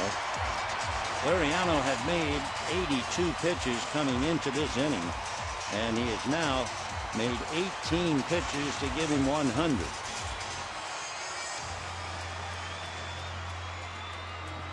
So Austin Barnes checking in. The Dodgers had such a bad set of numbers trying to get a man home from third with less than 2 out. That man right now is Corey Seager. Bases loaded, 1 out, 2-2 tie, and ball 1 to Barnes.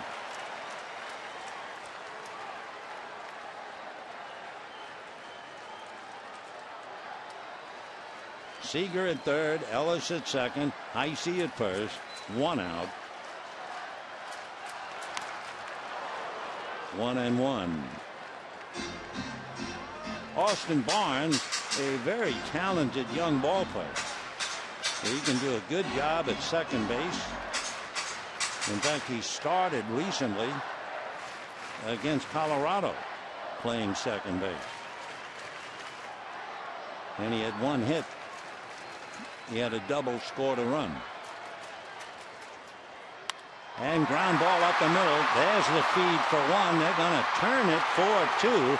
A toe dance at first base in time for the double play. So they couldn't get the first one, but they get the second. Dodgers wind up with 1, and at the end of 7, we have a dandy here. A 2-2 tie.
Thousand in attendance will receive a Vince Scully bobblehead presented by Mercedes-Benz Dealers of Southern California. For tickets, go to Dodgers.com/promotions.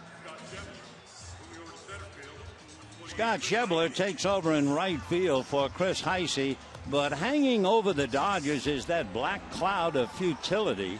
And we mentioned to it just before Barnes banged into the double play, the fact that the Dodgers just cannot get a man home from third with less than 2 out. And in this instance, Barnes hit into the double play.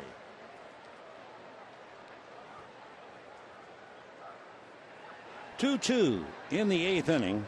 It'll be the top of the order: Gregory Polanco, Josh Harrison, and then Andrew McCutchen.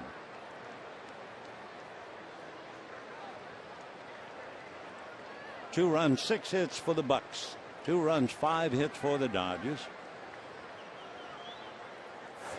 First pitch fouled away, 0-1. I think we put up Chris Heisey in left, but it's not true. It's Ruggiano still there. In the Dodger bullpen, Chris Hatcher beginning to warm up. Heisey has moved over to center since Jock Peterson came out.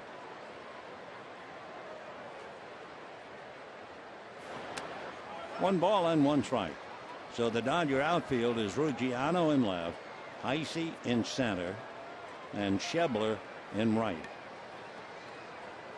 Meanwhile, Clayton Kershaw still there in the 8th, coming up for 100 pitches.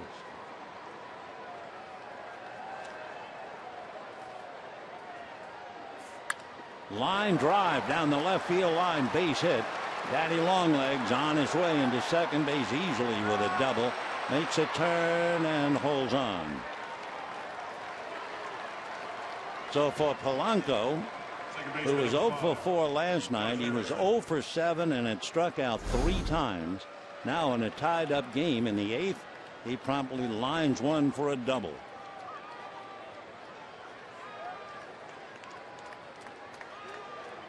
So Kershaw head down, discouraged over that pitch. And that meant Mattingly has come into the mound and could be bringing a hook. 100 pitches for Clayton. Yep, takes the ball, and Clayton comes out in a bad spot. I mean, he's a tremendous competitor, but he doesn't have anything he can do about it now. He goes out with a runner in scoring position, his responsibility. Chris Hatcher is coming in, and we'll be back.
Allows only 2 earned runs, and it's not good enough. That's the big leagues for you.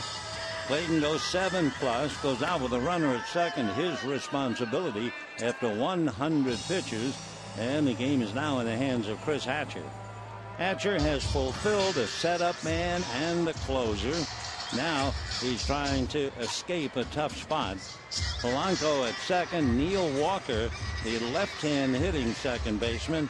Oh yes, he's listed as a switch hitter, but he was sitting down tonight against Kershaw. And Neil Walker checking in.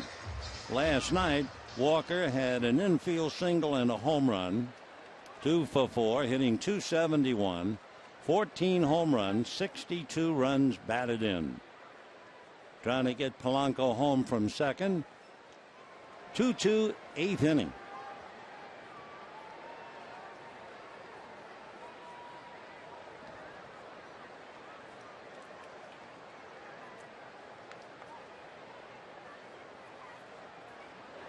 Fastball hit in the air, foul down the left field line. Back into the crowd, 0-1. We were wondering about Justin Turner. Didn't look right when he was playing. Sure enough, we hear he's had a sore knee, so that's why Mattingly had to take him out and have Guerrero bat for him in the 7th inning. So Alex playing third, and Justin back in the clubhouse. 0-1 the count to Neil Walker.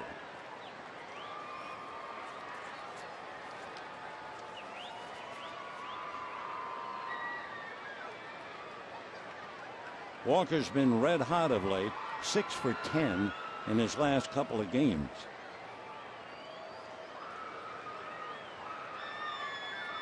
Walker leads all second basemen in the National League with 14 home runs.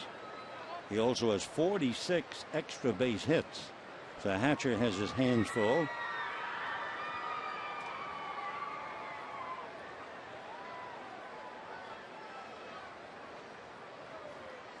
Oh, and 1. 1-1. Liriano made 20 pitches in the 7th inning, so he's made 102 pitches in the game, and he's all tied 2-2.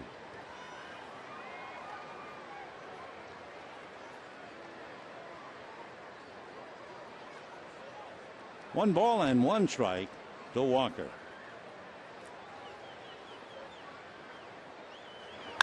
Ground ball wide of first. Adrian overhands it to Hatcher. Polanco goes to third, so a tiebreaker is 90 feet away with one out.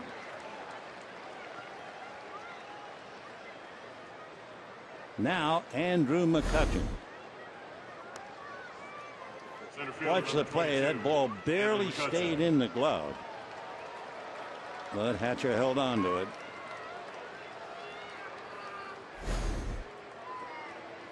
All right, if you are Dodger manager Don Mattingly, what are you going to do? Altogether, take the bat out of his hands. Don't let McCutchen beat you. So they're going to walk him intentionally. McCutchen doubled in the only 2 runs in the 3rd inning for the Bucks. So in a moment, the veteran Aramis Ramirez will be coming up. Hatcher giving up the walk. Final game with what figured to be a very tough series.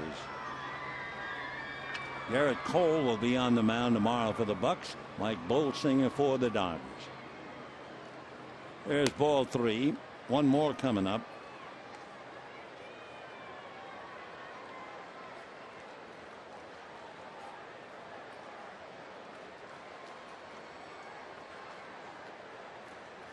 And ball 4. All right, 1st and 3rd, 1 out. Aramis Ramirez coming up. Let's check a few numbers about Ramirez. He has 5 sacrifice flies, but he is also grounded into 20 double plays. Doing well with runners in scoring position. Had a tough night, striking out twice against Clayton Kershaw. Now Andrew McCutchen over there at first base gives you pause in the sense that Andrew has stolen 8.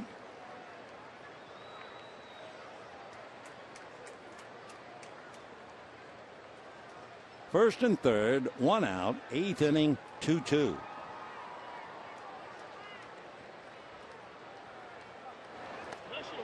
Very close.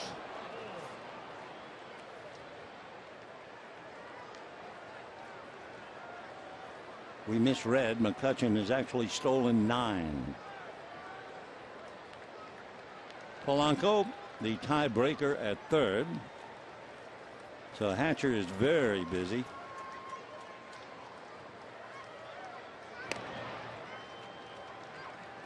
Two runs, 7 hits for Pittsburgh. 2 runs, 5 hits for the Dodgers. A great pitching duel. Francisco Liriano and Clayton Kershaw. Kershaw is out of there, but his responsibility is at 3rd base. Polanco in the dirt, blocked nicely. We were just going to look it up when Hatcher found the dirt. Hatcher has 3 wild pitches.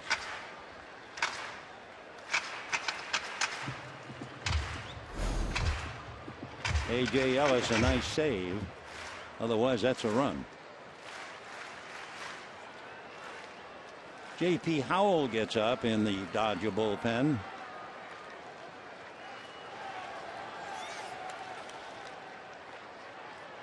One ball and no strikes. And a line drive to left field. That's going to go to the wall. So scoring easily is Polanco. And here comes McCutchen to 3rd on a long double by Ramirez. So that makes it 3-2 Pittsburgh, and that run is charged to Clayton Kershaw. They can close the books, but he's allowed 3 runs, and unless the Dodgers come from behind, he'll suffer a defeat. Polanco making good contact. Long double. Ruggiano had no chance to make a play. So McCutchen at third. Second and third one out. And Starlin Marte coming up with first base open. And they're going to walk him. So Marte will get the second intentional pass of the inning. And that'll load him up.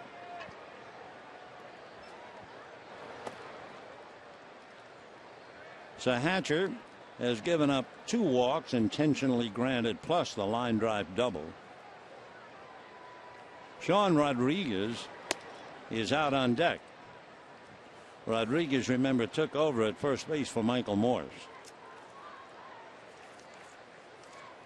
So in a moment the Bucks will have the bases loaded, 1 out, and Sean Rodriguez.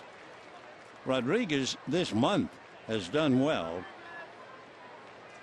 7 for 19. He played 131 games for Tampa Bay about 4 years ago. Though he's 5 shy of playing in that many. Sean's been around, played for the Angels, Rays, and of course now with the Pirates. So a big moment for him. Bases loaded. Full of Bucks. McCutchen, Ramirez, and Marte are all out there. And a strike. Michael Morse had been playing. Morse had struck out, grounded out, hit back to the box. So they lifted him, and here's Sean. And Michael Morse just sits back and watches with Josh Hamilton. 0-1.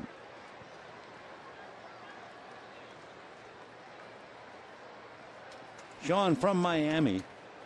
The Angels drafted him out of high school. 1 ball, 1 strike. Yimi Garcia joins J.P. Howell in the Dodger bullpen. The paid attendance tonight, 49,441. 49,441.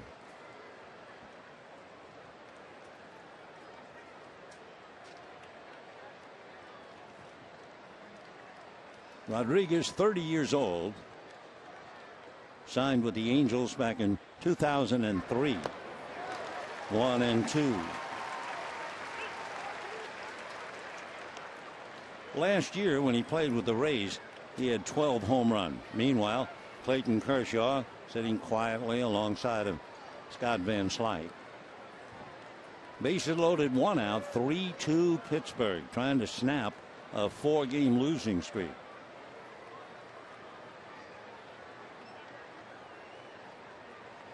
Rodriguez played a couple of years with the Angels, 08 and 9.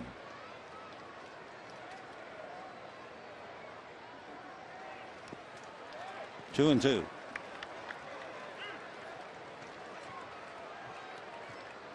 On deck, Francisco Cervelli, the catcher. Sean Rodriguez's father, Johnny Rodriguez, is a hitting coach in the Marlins minor league system.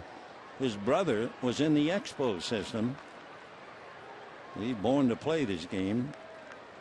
2-2 the count to Sean Rodriguez. 3-2 Pittsburgh in the 8th. Ground foul. So McCutchen down the line returns to third. Ramirez back to second. Marte to first.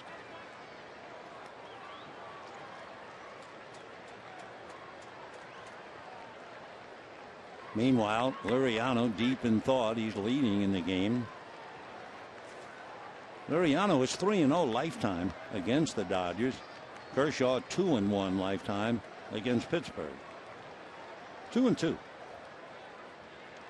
Fastball. Did he hit it? It looks like an out at the plate and an out at first. Meanwhile, Rodriguez is standing there arguing. We couldn't really tell up here. Paul Emmel with his broad back. We couldn't see the ball, but we watched. And now here comes Clint Hurdle. But it looks like a force play at the plate. Take a look from up here. There is the ball. into the batter's box. A step on the plate for one, and a throw to first for the other. The Bucks appeared to be dumbfounded as Rodriguez and Emmel talk and Hurdle listen, and they walk away. So the Dodgers get a huge break, and the Bucks wind up with one. And at the end of 7.5 innings, 3-2 Pittsburgh.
Is brought to you by Flex Alert.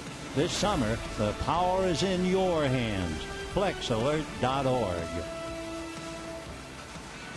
Bottom of the 8th inning, 3-2 in favor of Pittsburgh. Sean Rodriguez will top a ball, and as you can see, it is a fair ball. It spins right there. Picked up in fair ground by Ellis, who steps on home plate, and then throws the first, and they get the double play. Rodriguez argued, lost the case, and it was a very good call by plate umpire Paul Emmel. So Neil Walker stays in at second. Tony Watson out of Sioux City, Iowa, takes over on the mound. Went to school at the University of Nebraska. The Marlins chose him first off, but he wanted to honor his commitment to Nebraska. The Orioles tried to sign him. He turned them down, said he didn't feel he was ready to pitch pro ball. Finally, the Pirates drafted him in 2007, and here is Tony. He will be facing Jimmy Rollins, batting for Hatcher. Jimmy hitting .220, first plate appearance since the 6th. Got that bad knuckle. And a foul ball, 0-1 to Jimmy Rollins.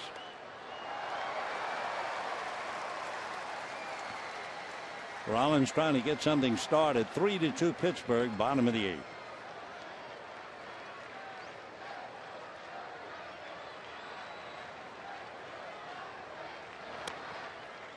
One ball and one strike. Hatcher, by the way, for those who count those things, Chris Hatcher made 19 pitches in relief.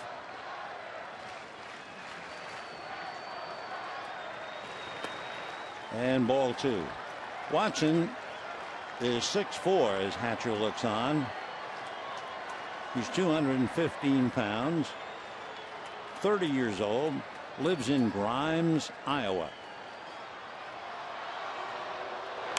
And a high pop fly coming in is the third baseman Ramirez. The bat went up along third base. So Rollins, apparently with the bad hand, still couldn't get any good grip. So one away on the pop fly.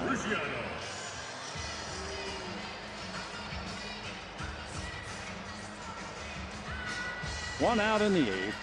Justin Ruggiano gets to swing at another left-hander. Ruggiano singled and then struck out twice tonight.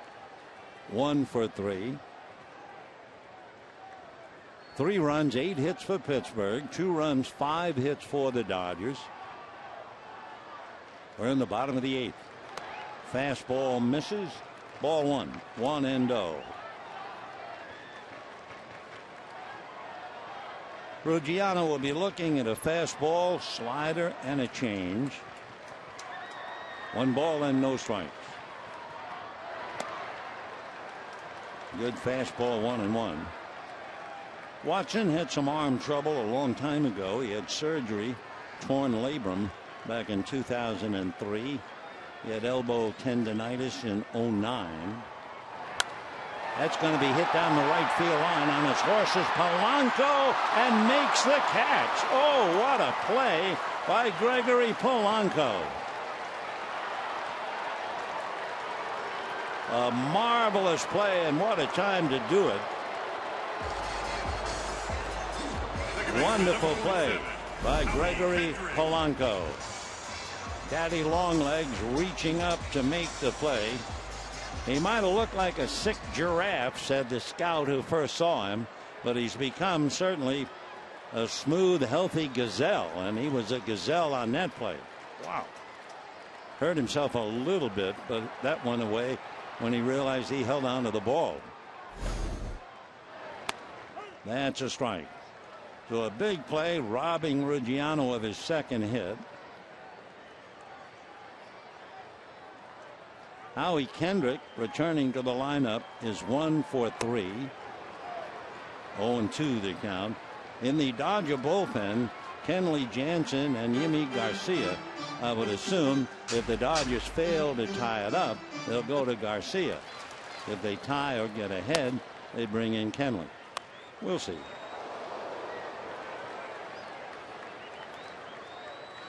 Foul back. 0-2 the count.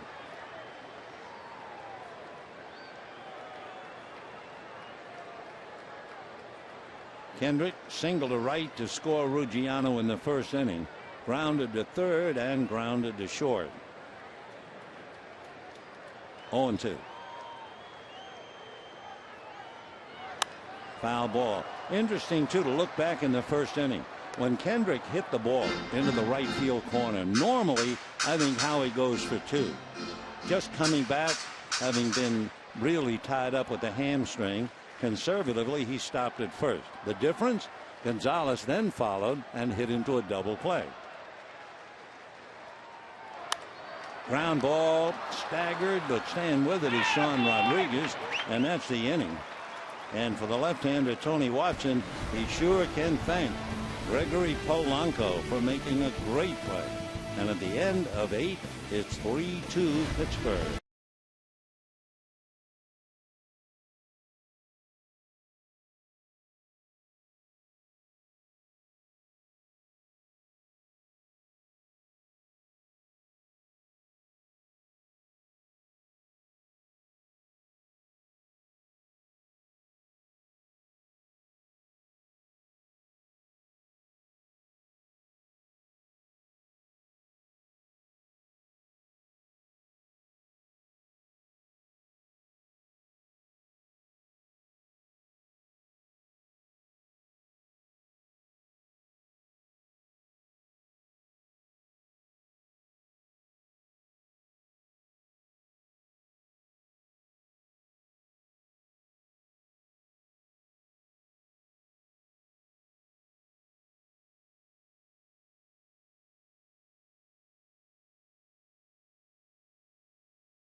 MLB.com at bat. That's the #1 app for live baseball.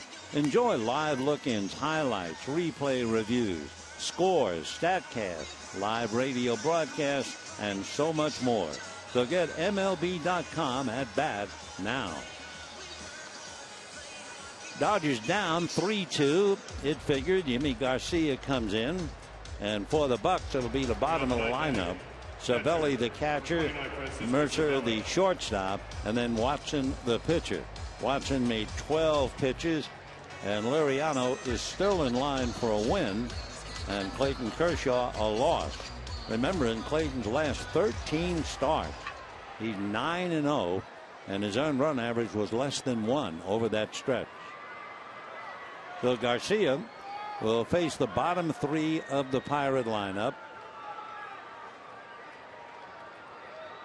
Cervelli, the catcher, has grounded to third, flied to center, and walked. 0 for 2. The Bucks 3 runs, 8 hits. Dodgers 2 runs, 5 hits.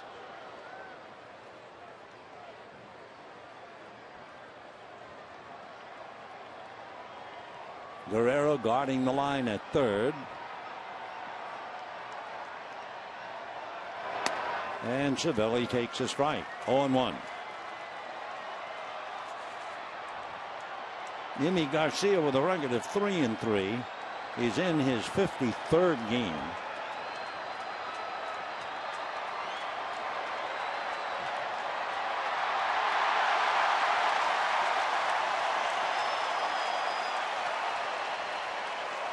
On 1.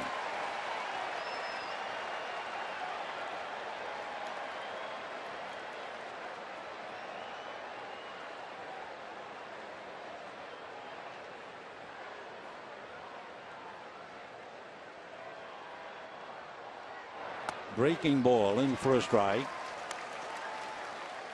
Mark Melanson begins to warm up in the Pirate bullpen. So his buddy Tony Watson pushed 1 inning, and Mark is getting ready for the 9th. 0-2. 1-2. When the Dodgers come up in the 9th inning, they will have Adrian Gonzalez. We'll see about Alex Guerrero, and definitely Corey Seager. 1-2. Cervelli, a soft line drive, short hop, backhanded, and the play by Howie Kendall. So Howie made that look easy. 1 down. Shortstop number 10. That'll bring up the shortstop, Jordy Mercer. Single to center, single to left, and was picked off. Walked. Had a double play and couldn't handle it. But this club is out in front 3-2. Jordy did get the double play when it really counted.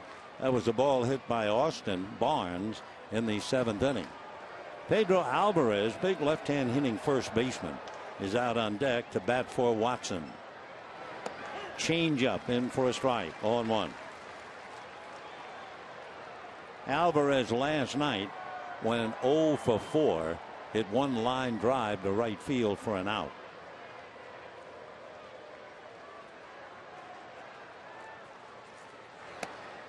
That misses inside. 1 ball and 1 strike to count.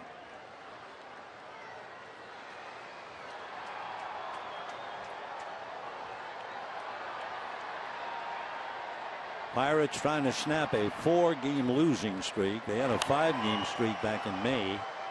They don't want that to happen again, especially since they're fighting with the Cubs for home field advantage. They're one of the 2 wild cards. Chicago and Pittsburgh, and that do or die 1 game home field, very important. 1-2 the count to Jordy Mercer. Fastball at 94. Pedro Alvarez on deck.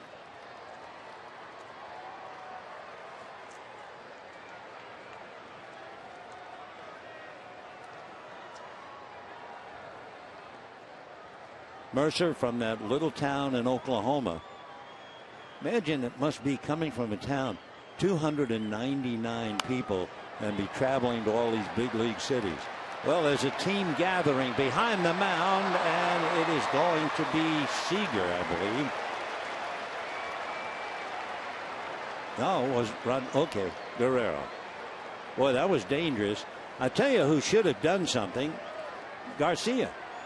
I mean, he's going to be out of the play. All he had to do was direct traffic and holler either Seager. Instead, he's busy looking up at the ball. And the Dodgers are fortunate. The only thing the pitcher has to do on that pop fly is direct traffic.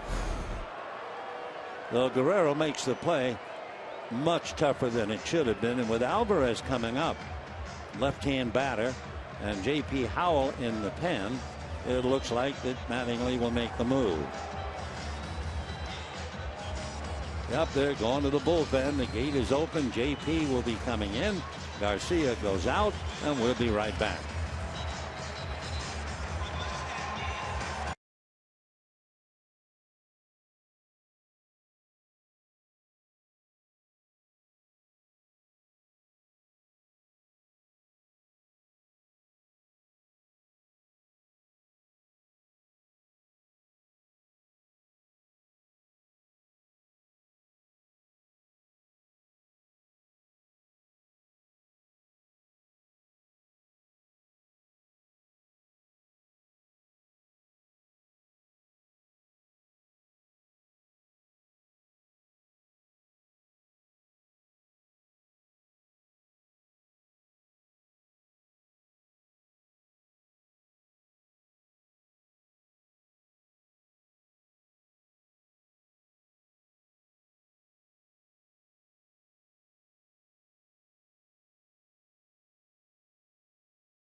Alvarez playing first base last night, hit one ball hard and lined out to right field. Pedro, big boy, 6'3" and a good 235 from the Dominican. Went to Vanderbilt University and was a first-round pick by Pittsburgh back in 2008. Although he's from the Dominican, he was really raised in the Bronx.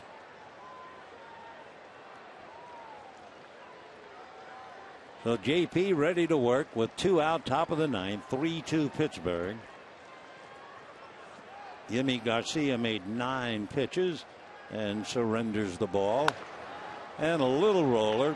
Kendrick has to come in from the country to make the play. All right, 1 pitch. Inning is over. And now here they come in the bottom of the ninth. Adrian Gonzalez, maybe Alex Guerrero, and certainly Corey Seager. It's 3-2 Pittsburgh.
Time for a little story. Before the game, Tony Watson, who just pitched 1 inning, and Mark Melanson, who is now going to pitch the 9th inning, both players came up to the booth just to say hello. It was great to meet them both.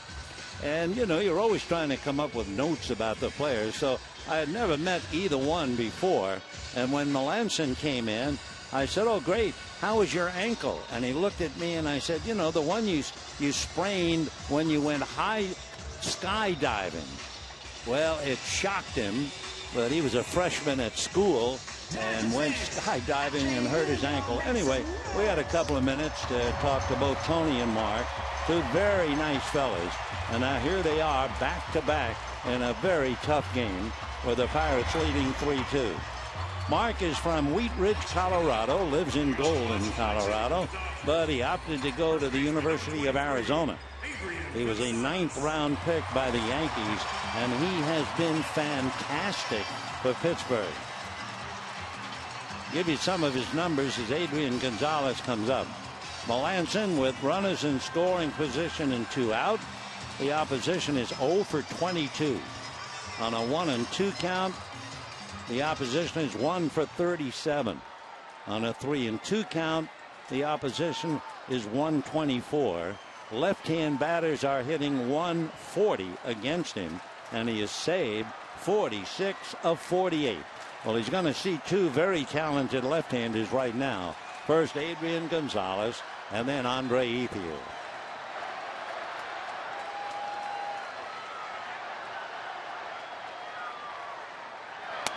Fastball strike, 0-1. Adrian Gonzalez hit into a double play, struck out, single to left.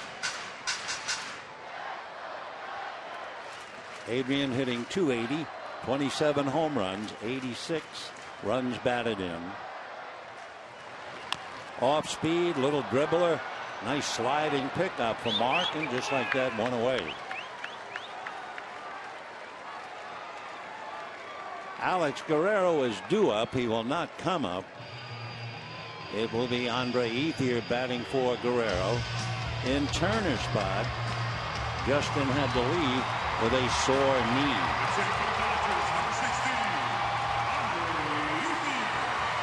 The Major League save leaders, Mark Melanson with 46, Trevor Rosenthal with 45, and Juris Familia with 41. So here's Ethier, 1 out, 9th inning, 3-2 Pittsburgh.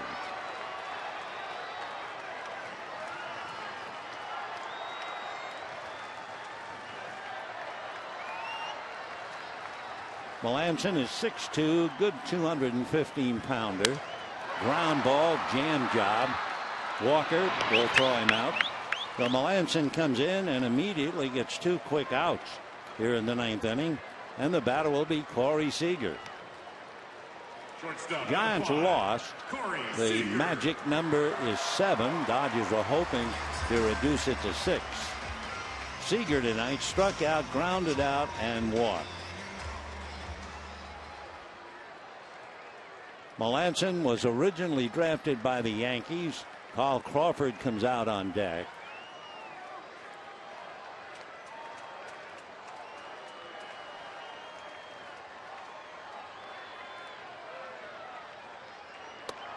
Fastball, little inside, ball 1, 1-0.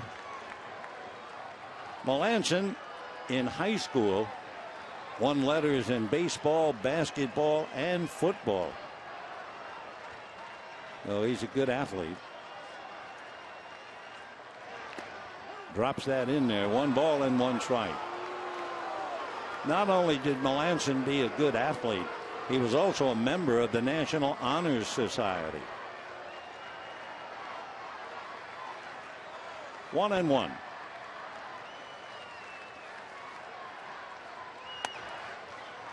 Two and 1.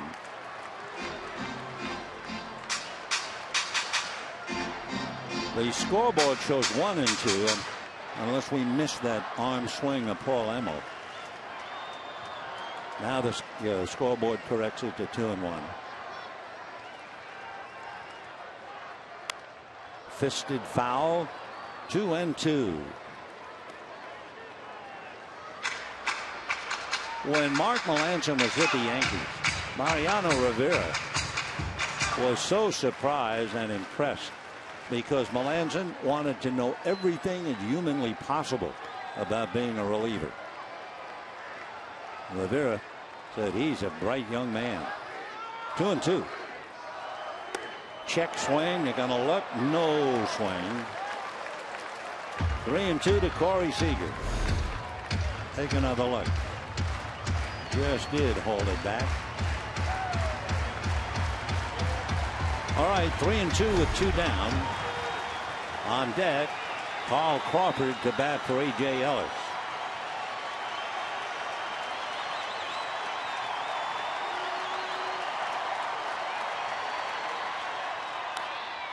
Fouled away. The Pirates 3 runs and 8 hits, trying to beat the Dodgers tonight and then beat the Dodgers 4 of 5 with one more meeting tomorrow. The Dodgers 2 runs, 5 hits and no errors.